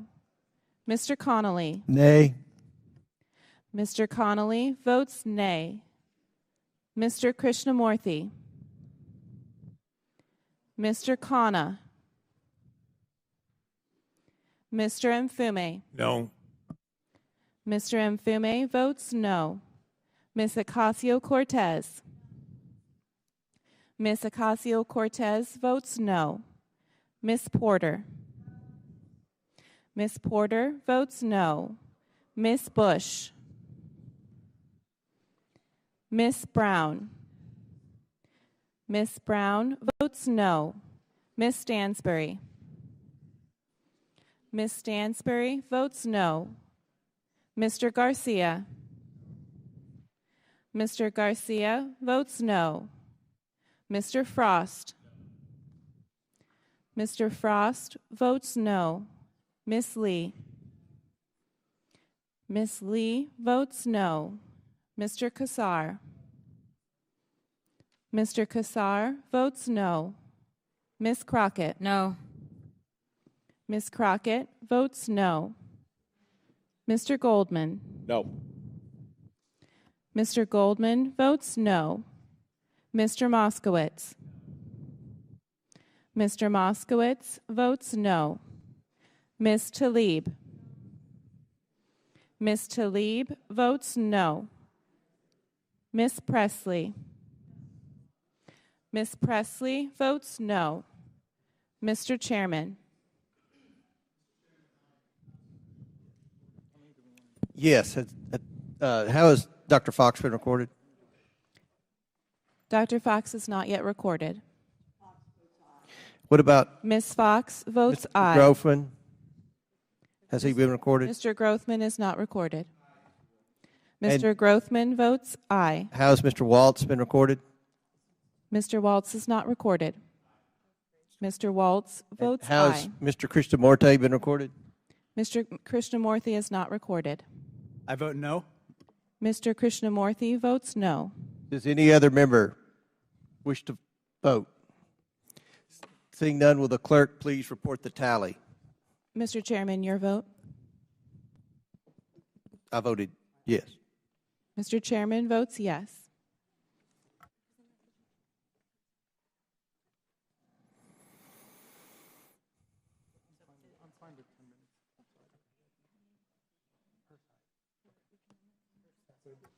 Mr. Chairman, on this vote, the ayes are 24, the nays are 19. The ayes have it, and the motion is, the amendment is adopted. Mr. Chairman, Yes, I have an amendment at the desk. Chair recognizes Ms. Luna. Has it been distributed? Will the clerk please report the amendment?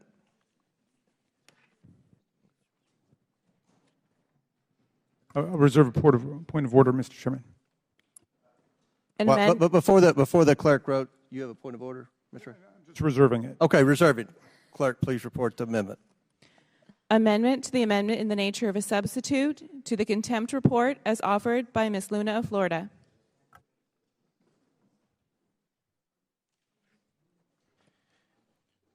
Without objection, the amendment is considered as read. I reserve a point of order. The gentlelady from Florida, Ms. Luna, is recognized for 5 minutes to explain the amendment. I wanted to offer this amendment because I, like so many Americans, have frankly lost faith in the justice system. And there was some comments made earlier by my colleague, Mr. Goldman, who I actually very much so enjoyed debating with on this committee. But he said that oversight did not have authority in regards to contempt proceedings. And during my time off for maternity, after I was told that I could not vote, I actually spent that time reading the House Rule Book and Manual.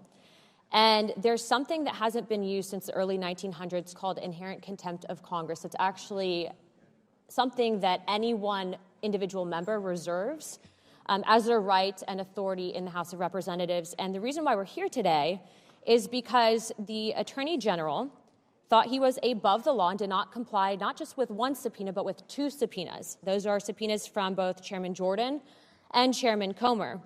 I want to read this to you because ultimately, if in 10 days the Department of Justice does not do their job and hold the Attorney General responsible, just like they would any other American, I think that it should be our job in the House of Representatives to bring an inherent contempt proceeding against the Attorney General, of which I've already filed that privilege motion over a week ago. And so, although I realize that my Democrat colleagues might have an issue with this, and I'm willing to retract the amendment, I would like to read it real quickly in saying that resolved that if in 10 days after the passage of this report, the Department of Justice had failed to indict Attorney General Garland, the Speaker of the House of Representatives shall issue his warrant commanding the Sergeant-at-Arms or his duty to take into custody the body of the said Attorney General Garland, wherever found, and bring him to the said Attorney General Garland before the bar of the House of Representatives, then and there to provide documents, materials, and answer such questions pertinent to the matter under inquiry as the House of Representatives may order the Speaker of the House of Representatives to propound and to keep the said Attorney General Garland in custody to await further orders of the House of Representatives. This is something that we reserve as an authority in order to bring back order to a House that has seemed to have forgotten it. And so with that, Chairman, I just wanted to let you all know, as my colleagues, because I'm sure we will debate this on the floor, I fully intend in 10 days after this passes out of committee to hold Attorney General Garland in inherent contempt of Congress if the Department of Justice does not do their job.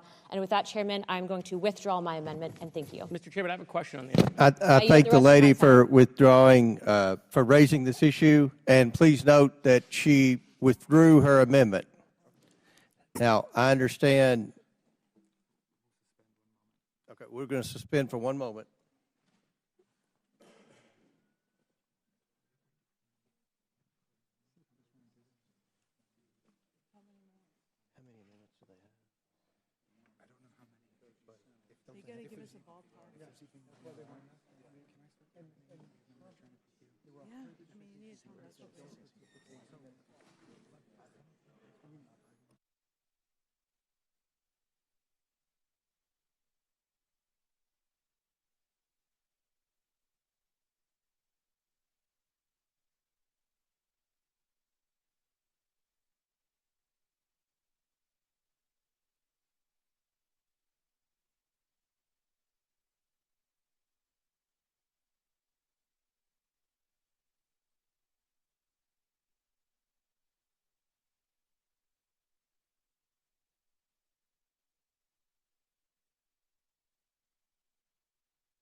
Okay.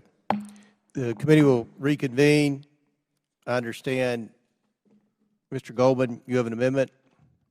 I do, Mr. Will the clerk please report? Amendment to the amendment in the nature of a substitute to the contempt report as offered by Mr. Goldman of New York. Without objection, the amendment is considered as read. I reserve a point of order. The gentleman from New York is recognized for 5 minutes to explain his amendment. Thank you, Mr. Chairman. This amendment details and enumerates exactly what the subpoena requested and exactly what the Department of Justice has done in response to that subpoena. And I will summarize that the subpoena of February 12th requested all documents and communications, including audio and video recordings, related to the special counsel's interview of President Biden, as well as the special counsel's interview of Mark Zwanitzer, who is the ghostwriter of President Biden's book or books. 3, the documents identified as A9 and A10 in Appendix A of Mr. Herr's report. And 4, all communications between or among representatives of the Department of Justice, including the Office of Special Counsel, the Executive Office of the President, and President Biden's personal counsel referring or relating to Mr. Herr's report. Obviously, it goes almost without saying that that last request is completely improper, would be deliberative process and executive privilege, although I don't think they determined executive privilege, but there is no basis for Congress to get internal communications within the Department of Justice about decisions they have made. And if you have any question about that, you should go refer back to your favorite former president and his administration, where they use that repeatedly. In response to the subpoena, the special counsel, or rather the Department of Justice, provided the unredacted report, as you know, the transcripts of the interviews of President Biden and Mr. Zwanitzer, provided the documents identified as A9 and A10. So really the only thing that could even be considered as a legitimate request that the Department of Justice withheld is the audio recording of the 2 interviews, about which there already is a transcript. And so the question that this amendment begs is, if the majority thinks that giving substantially the entire subpoena response, responding with substantially everything that the subpoena asks for warrants contempt of Congress, what does the majority think about somebody who, I don't know, refuses to respond to a subpoena altogether? Maybe Chairman Jordan has a response to that? Mr. Biggs? Mr. Perry? Because I'm pretty sure that they each received duly authorized subpoenas, and I appreciate that the Would the gentleman yield? Georgia, in 1 sec, I will.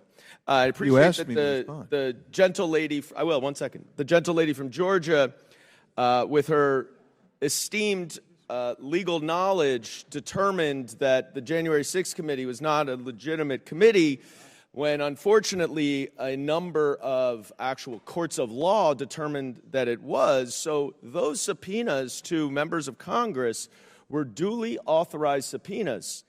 And if Merrick Garland is going to be held in contempt and is going to be threatened with inherent contempt and sent to a non-existent jail in the basement of the Congress, then what is going to happen to those witnesses who just outright defy congressional subpoenas?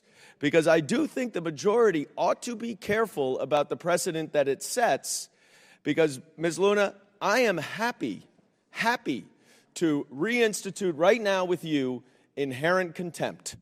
And I can assure you that when you consult with the rest of your party, nobody will want it, because it will be much, much worse for you than for the Democrats. Will the gentleman yield? Happy to yield, yes. I'd just like to point out that inherent contempt or contempt, as to my understanding, can't be brought forward in a new Congress, even if it's been a past violation.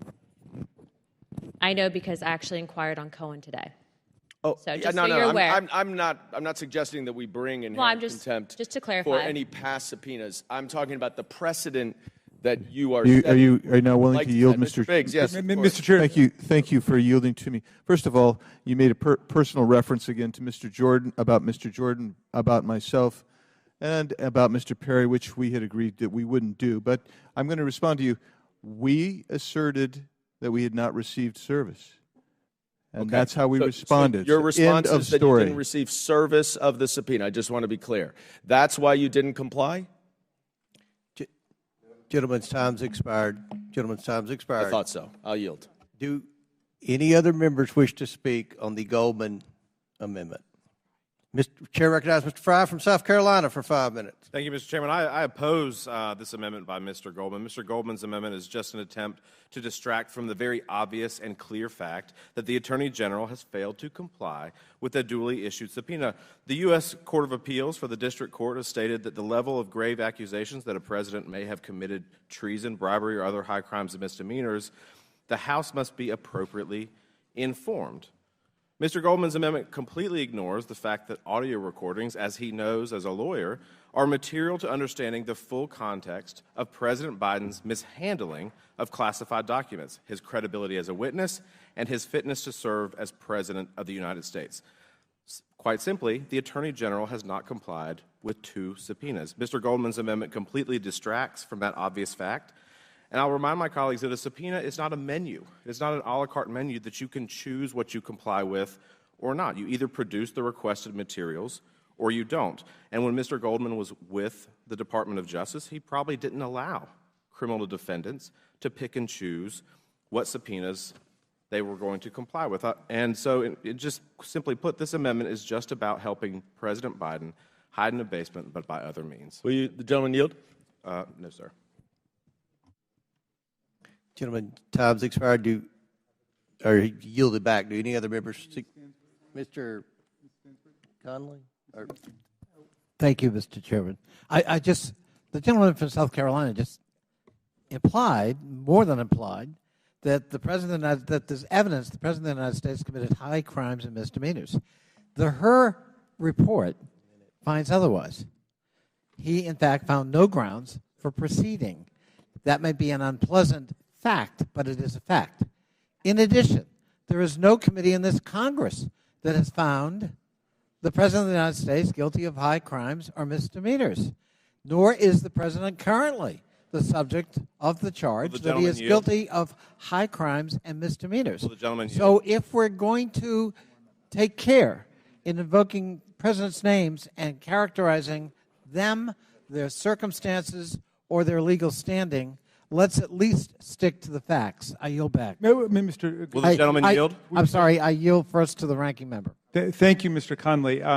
And I want to further clarify this issue for our colleague, because I did have some familiarity with these contempt motions. Now, when the January 6th committee, whose legality and constitutionality was repeatedly upheld by the D.C. Circuit and no court ever rejected it, issued subpoenas and requests to testify, hundreds of people cooperated. More than 900 people did what the vast majority of Americans do. You get a subpoena, you go, and you testify. If you get a subpoena for documents, you turn over the documents. There was a tiny handful of people who blew off the subpoenas. Some of them claimed to be invoking executive privilege even when Donald Trump didn't invoke executive privilege. Some of them were not even working for the government when they purported to invoke executive privilege, and they were referred for contempt motions and voted that way, and then prosecutions were brought only against those people who categorically didn't participate. I'll give you an example of someone who kind of did the hokey pokey. He was sort of in and sort of out, and that was Paul Manafort. And he participated some and then some not. There were some other witnesses who were kind of, Mark Meadows, that's who I'm thinking of. Mark Meadows is the one who turned over a whole bunch of stuff, and then we understand Donald Trump wasn't pleased and he stopped cooperating, but he was never held for contempt because he had at least partially complied, okay? So now you're talking about the Attorney General of the United States who's invoked executive privilege for one very small part of the overall subpoena, but has materially, substantially, and overwhelmingly complied in this case by turning over the entire document that was subpoenaed, which was the president's testimony.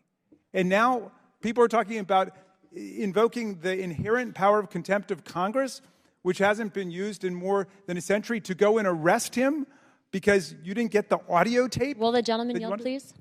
For a quick question, sure. Actually, it's my time. Oh, I'm sorry.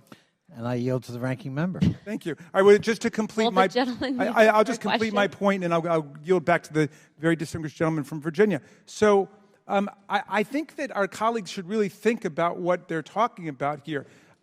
You understand that when he was president, Donald Trump invoked executive privilege and cut off all cooperation with legislative committees in more than 100 cases. You're saying he could have been arrested 100 times and thrown into jail. And don't bury your faces in your phones. I mean, I just want you to follow the principle of your argument that Congress can throw anyone in jail if Will there's... the gentleman yield? Well, I'll yield back to my distinguished... I would yield to the gentlelady, yes. I think the whole point of this, and this is not tit for tat, this is a very serious thing in that Congress used to be respected, and we are no longer respected because people do not respect our authority. And so the inherent contempt clause, I'm not hoping that he's thrown in jail. What I'm saying is that he's violated a law, something that we have as a privilege, and as a result of that, any other American would be in trouble or in jail because of it. And so, reclaiming my time, I want the gentlelady to know that on the principle of inherent contempt, I actually agree. I believe that the courts are too slow in enforcing congressional subpoenas, and therefore the work of the legislative body is impeded.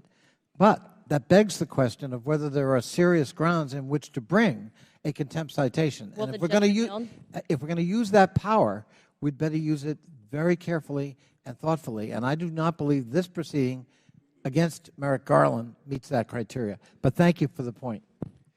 Gentlemen, time's expired. Chair now recognizes Mr. Jordan for 5 minutes. I think the chair, independent and impartial, that's what they told us. Attorney General of the United States says we will administer justice in an impartial fashion. The White House said we'll let the Justice Department operate in an independent fashion. The key question for this committee, the key question for the Judiciary Committee earlier today was the decision not to prosecute President Biden consistent with that commitment that President Biden and Attorney General Garland gave the country? It's a key question for the Congress when we're doing our oversight. Trump was charged, Biden wasn't. We know that's the case. Was their commitment to impartiality and independence, Was that what was actually going on? Particularly when you look at what Robert Hur found. Page 1 of his report. Our investigation uncovered evidence that President Biden willfully retained, willfully disclosed classified materials after his vice presidency when he was a private citizen. So he met the elements of the crime. He kept information he wasn't allowed to keep. He shared information he wasn't allowed to share. Now, why would he do that? Well, guess what? Robert Hur told us that too. Page 231 of the report. He says it right here. Mr. Biden had strong motivations to ignore the proper procedures for safeguarding classified material. He had decided months before to write a book. So he had motive. The motive was the book he wrote, for which he got paid, by the way, $8 million in advance. So he had an $8 million motive. He met the elements of the crime, but he's not being charged. And one of the things we have to evaluate as a Congress, the legislative branches, are they administering justice in a fair and equal fashion? It's a fair question. And the best way to determine that is to get all the evidence and the best evidence. The best evidence, the purest evidence, would be the audio tape. The transcript's great. I would argue he's already waived privilege when he gave us the transcript. But we want the audio tape because that's the best evidence. That's the best evidence we can have as the body who's supposed to do oversight. It's part of our constitutional duty. And in order to do that, we should get the best evidence. That is the simple question. We can get in all the other fights we get into in Congress. God bless us, that's how it goes. But to me, that's the fundamental question. The elements of the crime were met, both of them. He knowingly, and by the way, he knew the rules. He'd only been in government 50 years, chaired the Senate Foreign Relations Committee, Vice President of the United States, getting a daily briefing, intelligence briefing all the time. He knew the rules, didn't follow them, shared them with the ghostwriter, did it for $8 million, but wasn't charged. Why? Why? Because Mr. Hur said he's a forgetful, elderly gentleman. That's what he told us. So we want to evaluate it all. And the best way to do that is to get all the evidence. That's all this is about, plain and simple. I yield back. Gentleman yields back. Chair now recognizes Ms. Stansberry from New Mexico. Thank you, Mr. Chairman. I would like to make some points for the record on this amendment and on this proceeding this evening. And I want to start off by first saying to my colleagues across the aisle, welcome back to Washington, D.C. I know it's late, and I know a bunch of you have been traveling. You are on the road today, and I know you must be tired. You all were visiting Donald Trump's trial today to defend his porn star hush money case. And in fact, we have some cute pictures of you here today, and they are some cute pictures, so congratulations, and also some from the last few days. And it looks like you guys had a good time in the courtroom today, but you know what? I don't know, the speaker looks a little bit stressed here. I mean, it's a lot, right, to ask someone who's facing a criminal trial and running for president to ask his political allies to travel over 200 miles on a voting day here in Congress to pop up to New York and snap some cute pictures to defend him because the judge has ordered him to stop threatening the jurors in his own trial. I mean, some might actually view this as direct interference in a criminal court case. It's not exactly law and order, as our friends like to talk about all the time. But I want to just take a moment to let you all know what you missed today while you were up in New York. You missed some votes. Yeah, you weren't here. You didn't show up for votes. You didn't vote on some of the bills that you claimed were your priorities, some of your public safety and border bills. I mean, I can see you had some important business to take care of here today. And as the ranking member noted, the chairman did manage to find time today after they canceled the hearing this morning to have his political fundraising team send out this fundraising email. And I do genuinely hope you made some good money off of it because, you know, we're not actually supposed to use the resources that the taxpayers fund in this committee to fundraise off of.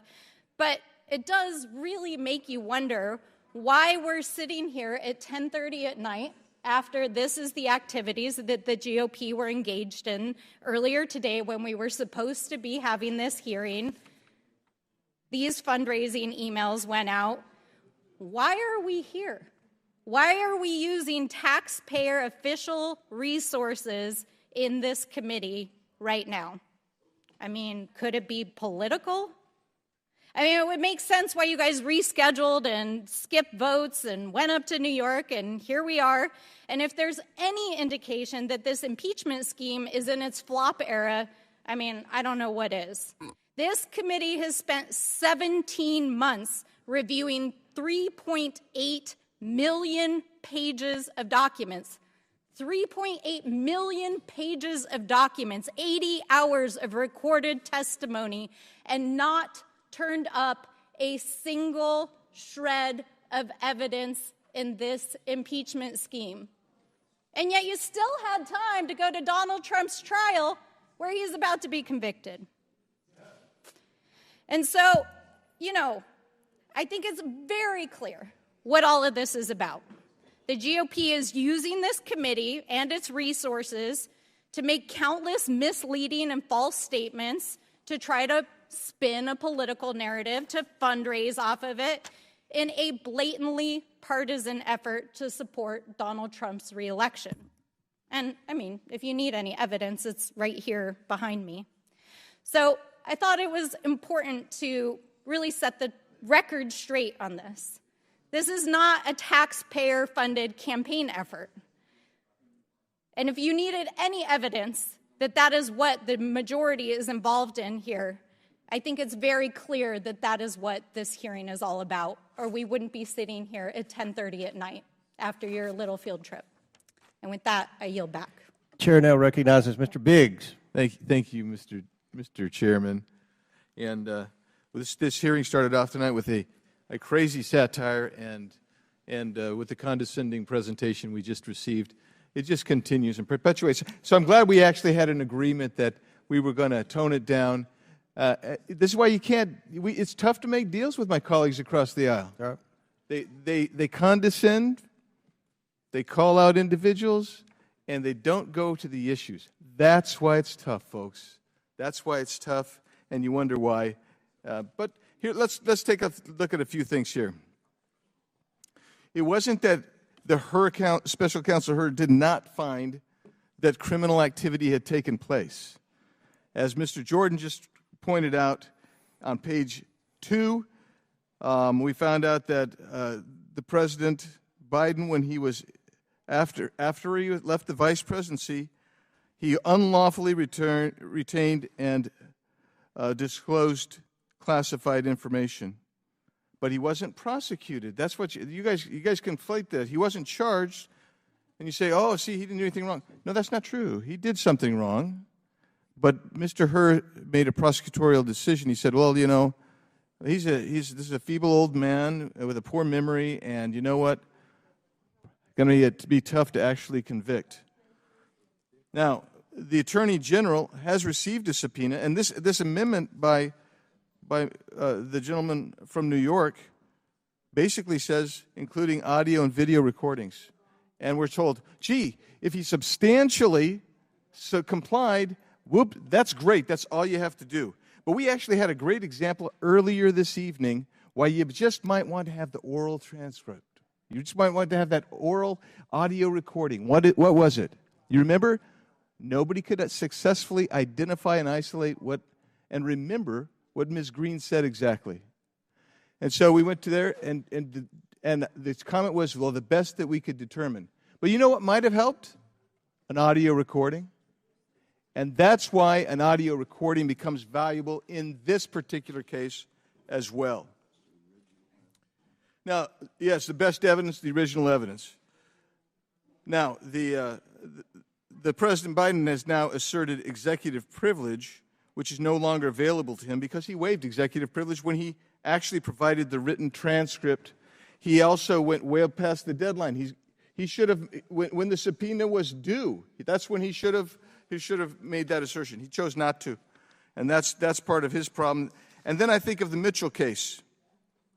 And if you remember the U.S. v. Mitchell case, President Nixon was trying to get by with turning over what? Some part of the written transcript. This is the written transcript. This is what you should have. And the U.S. Supreme Court said, no, turn over the audio recordings. That's what happened in the U.S. v. Mitchell case.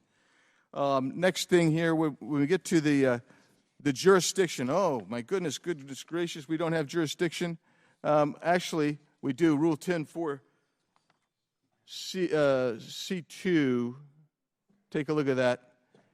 In addition to its duties under subparagraph 1, the Committee on Oversight and Accountability may at any time conduct investigations of any matter without regard to clause 1, 2, 3 of this clause, conferring jurisdiction over the matter to another standing committee. That means we can have jurisdiction over darn near anything. And we've claimed jurisdiction. That means we can go forward with it. What else you got? Let's see here. Oh, goodness gracious, it was late. It's late. Why are we here? It's late. You know why it's late? You know why we're here? Because the time for this hearing was set for 8 p.m. Properly noticed. That is all right. And you know what? I've actually been in committees that have started late after votes when the Democrats had control. And we went through to midnight, 1, 2 in the morning, when Democrats were sitting in the chair. That's so, I don't feel bad about that. So what you have here is the Democrats conflating executive privilege as well as the contempt. But the issue that they fail to understand is that the full compliance of the subpoena required disclosure of the audio recordings. It's right here in this proposed amendment. So what would happen if you had a deposition and you did both a video recording and a written transcript? Do you think the court's going to say, hey, look, you can have one but not the other? No, that's probably not going to happen. Time's expired. Time's expired. I think Ms. Crockett seeks recognition. Thank you, Mr. Chairman.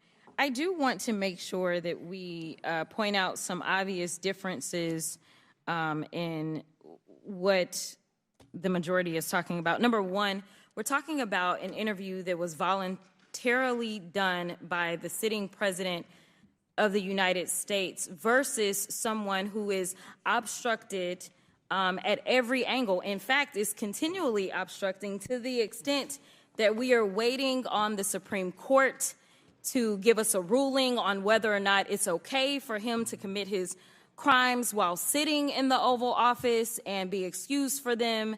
So we've got trials all over the place that are on hold because of the continual obstruction. The difference in the documents case between the former president and the current president could not be any clearer. We absolutely didn't have mounds of documents sitting in someone's bathroom versus some that had been stored in a garage. But also it's this level of voluntariness. And so for those that aren't lawyers in the room, typically we look to something that's called mens rea. And mens rea is always talking about a level of intent, and there are various levels of intent. And so while someone may be negligent, that may not necessarily rise to the level of criminality. But when someone is being intentional by making sure that they get rid of the video footage, they lie to their lawyers, they lie to those officials that are coming and inquiring of them, that is why you then end up facing criminal charges. But I also just want to make it clear, because it seems like when we talk about conflating, that those in this legislative body really want to be more so on the judiciary side of things. They really sound like they want to enforce various things. They want to enforce the law. They want to somehow decide over what has already been decided, that the President of the United States should be charged with a crime, and I guess somehow they're going to figure out a way to charge the President. But I do want to remind this committee and the chairman that since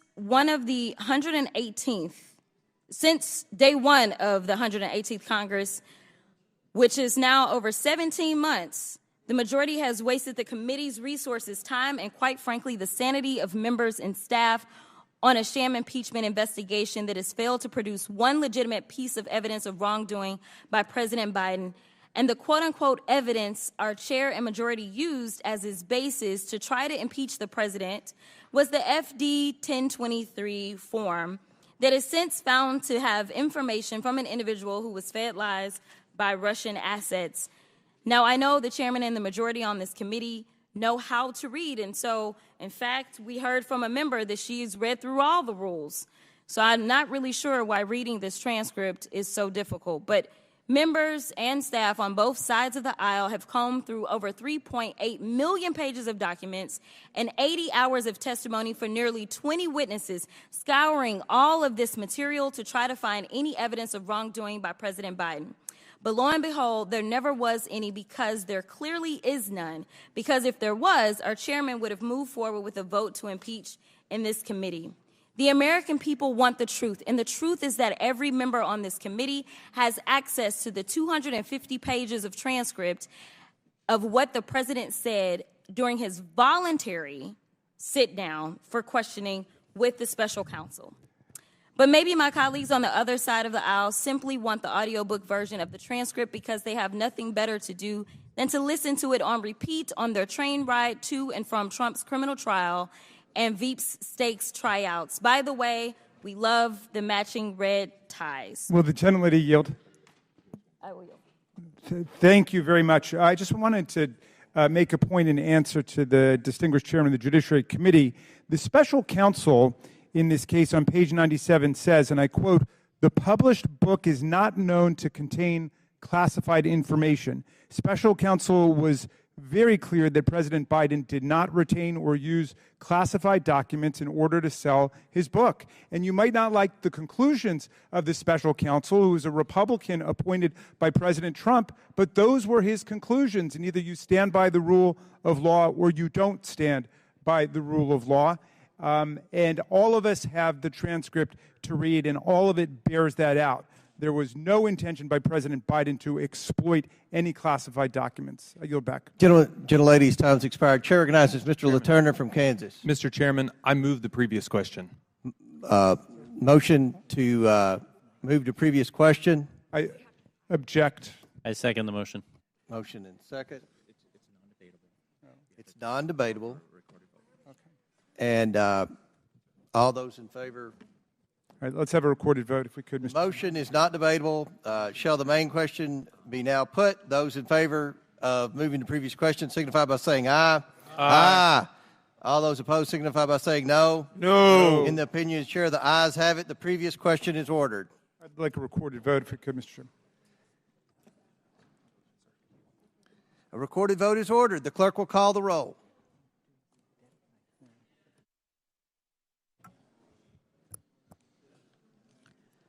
Mr. Jordan, Mr. Turner, Mr. Gosar. Mr. Gosar votes yes. Ms. Fox, Mr. Grothman. Mr. Grothman votes yes. Mr. Cloud. Mr. Cloud votes yes. Mr. Palmer. Mr. Palmer votes aye. Mr. Higgins. Mr. Sessions. Mr. Sessions votes aye. Mr. Biggs. Mr. Biggs votes aye. Ms. Mace. Ms. Mace votes aye. Mr. LaTurner. Mr. LaTurner votes aye. Mr. Fallon. Mr. Fallon votes aye. Mr. Donalds. Mr. Donalds votes yes. Mr. Perry. Mr. Perry votes aye. Mr. Timmons. Mr. Timmons votes aye. Mr. Burchett. Mr. Burchett votes aye. Ms. Green. Ms. Green votes aye. Ms. McLean. Ms. Boebert. Ms. Boebert votes aye. Mr. Fry. Mr. Fry votes aye. Ms. Luna. Ms. Luna votes aye. Mr. Langworthy. Mr. Langworthy votes aye. Mr. Burleson. Mr. Burleson votes aye. Mr. Waltz. Mr. Raskin. Mr. Chairman, to be clear, this is a motion on the previous question to cut off all debate and all amendments. Is that right? That is correct. Okay. And including the pending amendment or no? Pending amendment. So we would vote on the pending amendment or we would not? Yes, we'll vote on the pending amendment. Okay. My vote is no. I've never seen this done in this committee in 8 years by either the Democrats or the Republicans. I vote no on the motion, the previous question. No. Mr. Raskin votes no. Ms. Norton. No. Ms. Norton votes no. Mr. Lynch. No. Mr. Lynch votes no. Mr. Connolly. Nay. Mr. Connolly votes nay. Mr. Krishnamurthy. Mr. Khanna. Mr. Mfume. No. Mr. Mfume votes no. Ms. Ocasio-Cortez. No. Ms. Ocasio-Cortez votes no. Ms. Porter. No. Ms. Porter votes no. Ms. Bush. Ms. Brown. Ms. Brown votes no. Ms. Stansbury. Ms. Stansbury votes no. Mr. Garcia. Mr. Garcia votes no. Mr. Frost. Mr. Frost votes no. Ms. Lee. No. Ms. Lee votes no. Mr. Kassar. Mr. Kassar votes no. Ms. Crockett. No. Ms. Crockett votes no. Mr. Goldman.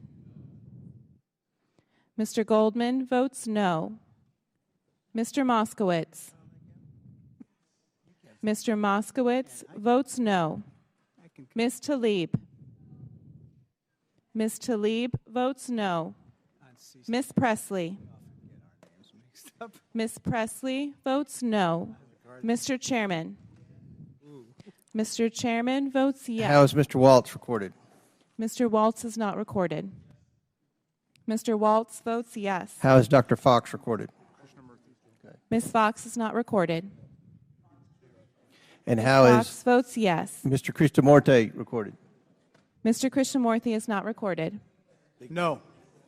Mr. Krishnamurthy votes no. How is Mr. Higgins recorded? Mr. Higgins is not recorded. Mr. Higgins votes yes. Have all members been recorded?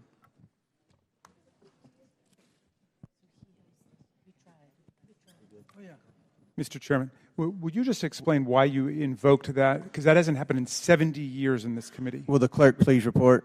Mr. Chairman, on this vote, the ayes are 23, the nays are 19. The move to previous question passes.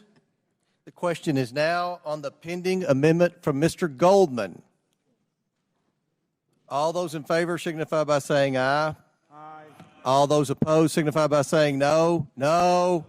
In the opinion of the chair, the noes have it, and the amendment is not agreed to. Request recorded vote. A request for recorded vote has been requested. Will the clerk please call the roll?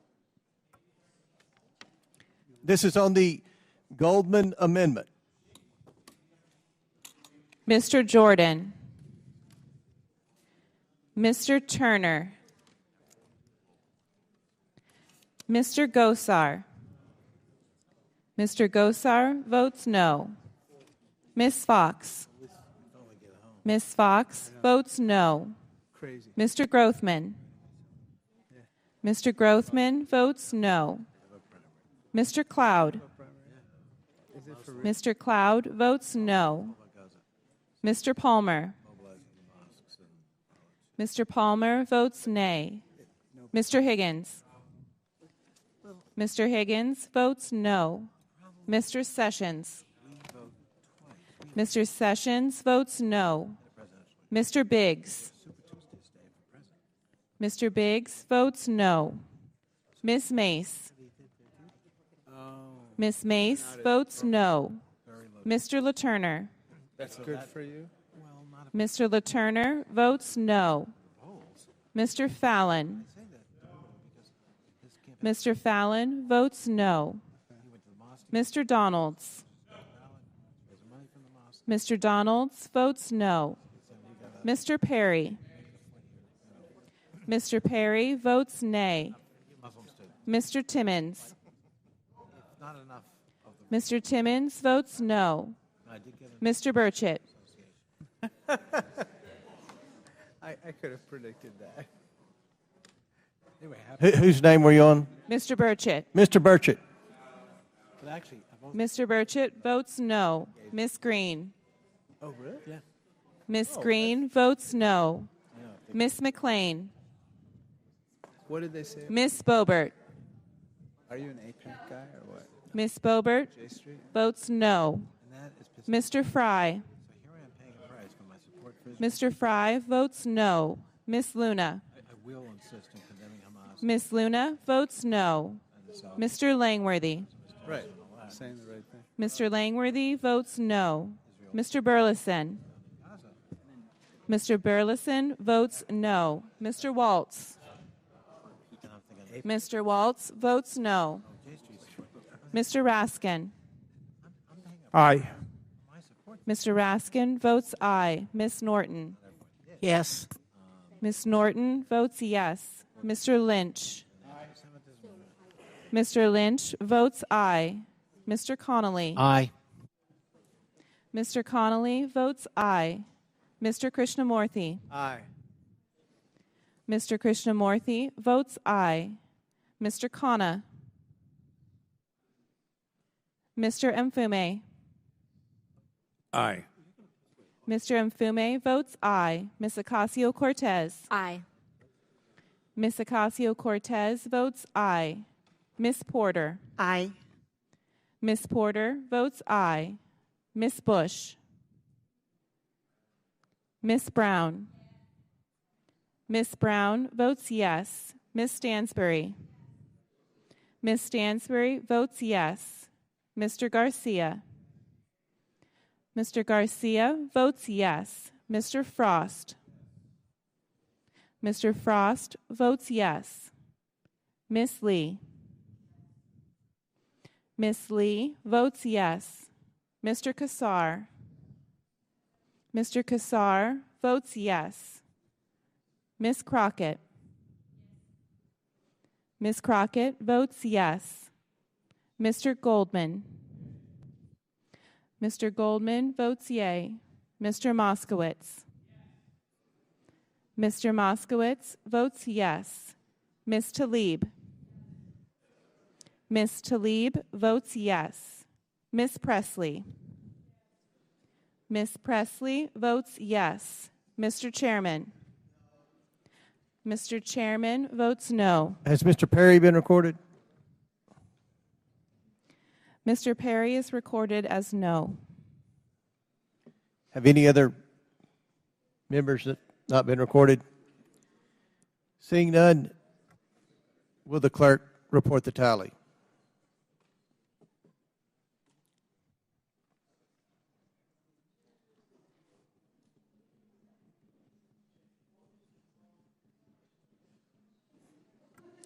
Mr. Chairman, on this vote, the ayes are 19, the nays are 23.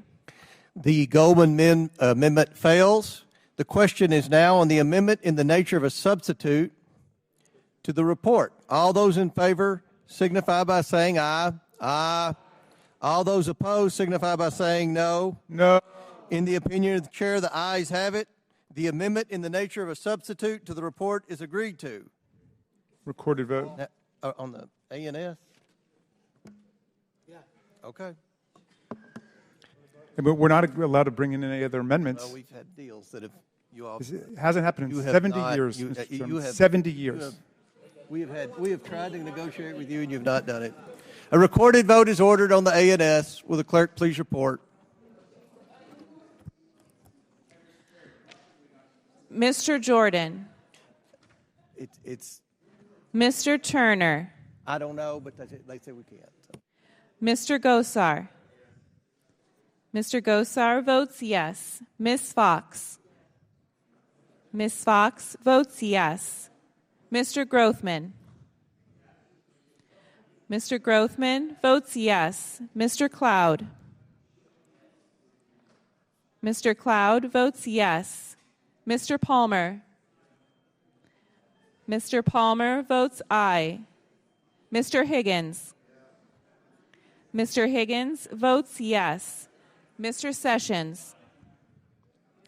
Mr. Sessions votes aye. Mr. Biggs. Mr. Biggs votes yes. Miss Mace.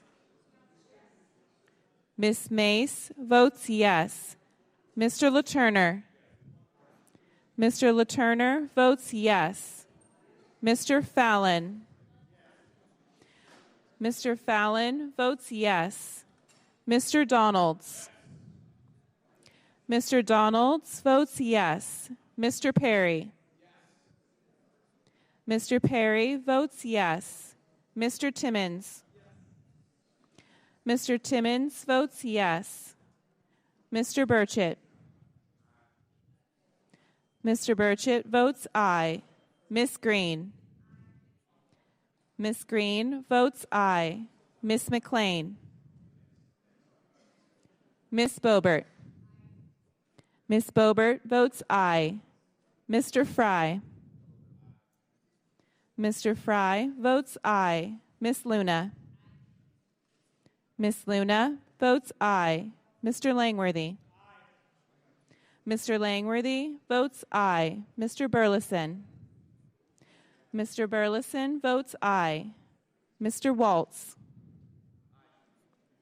Mr. Waltz votes aye. Mr. Raskin. No. Mr. Raskin votes no. Miss Norton. No. Miss Norton votes no. Mr. Lynch.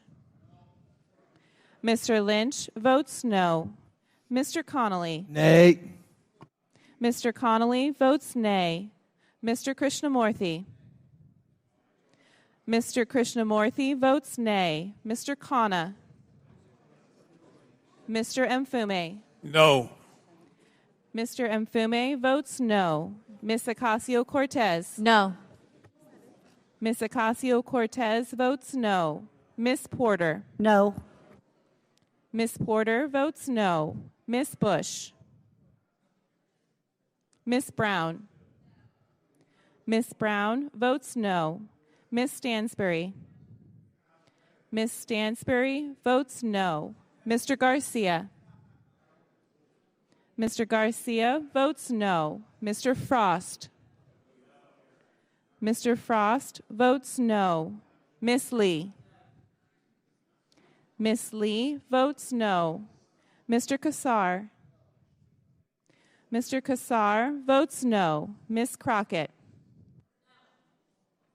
Miss Crockett votes no. Mr. Goldman. Mr. Goldman votes no. Mr. Moskowitz. Mr. Moskowitz votes no. Miss Tlaib. Miss Tlaib votes no. Miss Presley. Miss Presley votes no. Mr. Chairman. Yes. Mr. Chairman votes yes. Have any members failed to vote? Seeing none, will the clerk please report the tally?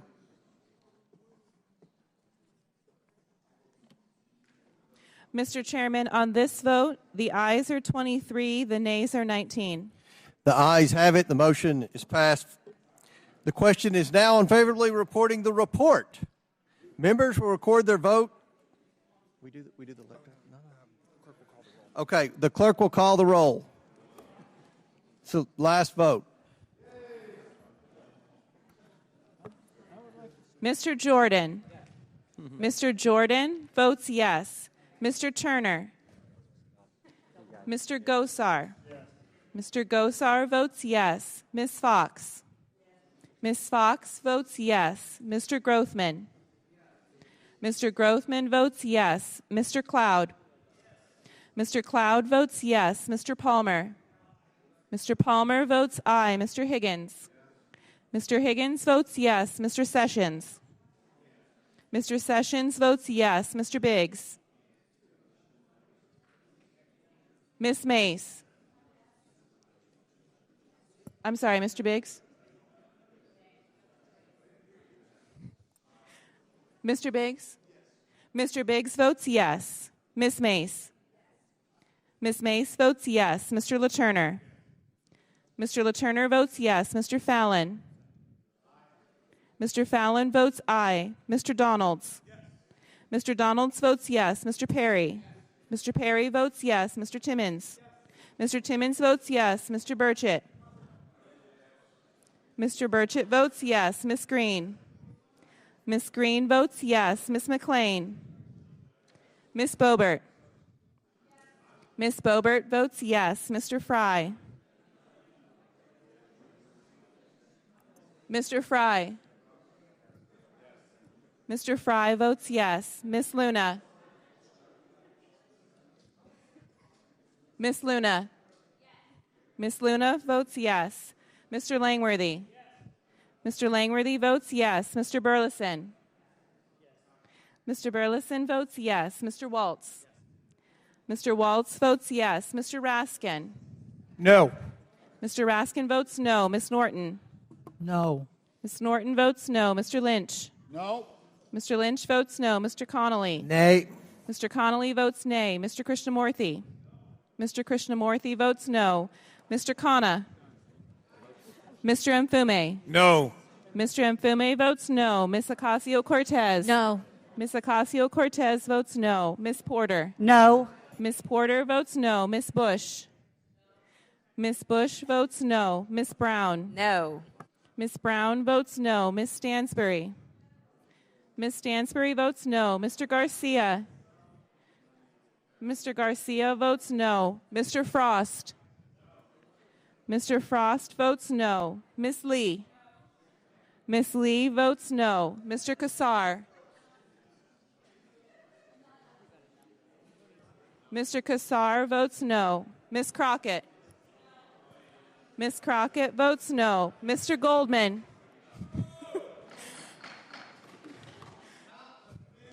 Mr. Goldman votes no. Mr. Moskowitz? Mr. Moskowitz votes no. Ms. Tlaib? Ms. Tlaib votes no. Ms. Presley? Ms. Presley votes no. Mr. Chairman? Mr. Chairman votes yes. Have all members been recorded? Will the clerk please report the tally?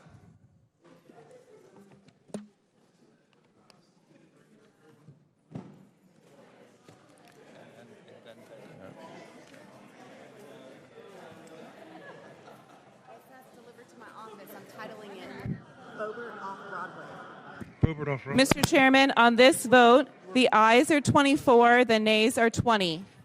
The motion passes. Pursuant to this vote, the committee hereby adopts the report recommending that the House of Representatives find Attorney General Merrick Garland in contempt of Congress for refusal to comply with a subpoena duly issued by this committee. We will move the report to the full House. Without objection, the motion to reconsider is laid on the table. Mr. Chairman. Pursuant to House Rule 11, Clause 2, committee members shall have the right to file with the clerk of the committee supplemental, additional, minority, and dissenting views within 2 days. Without objection, so ordered. Additionally, the staff is authorized to make necessary technical and conforming changes to the report reported today, subject to the approval of the minority. Without objection, so ordered. If there is no further business before the committee, without objection, the committee stands adjourned.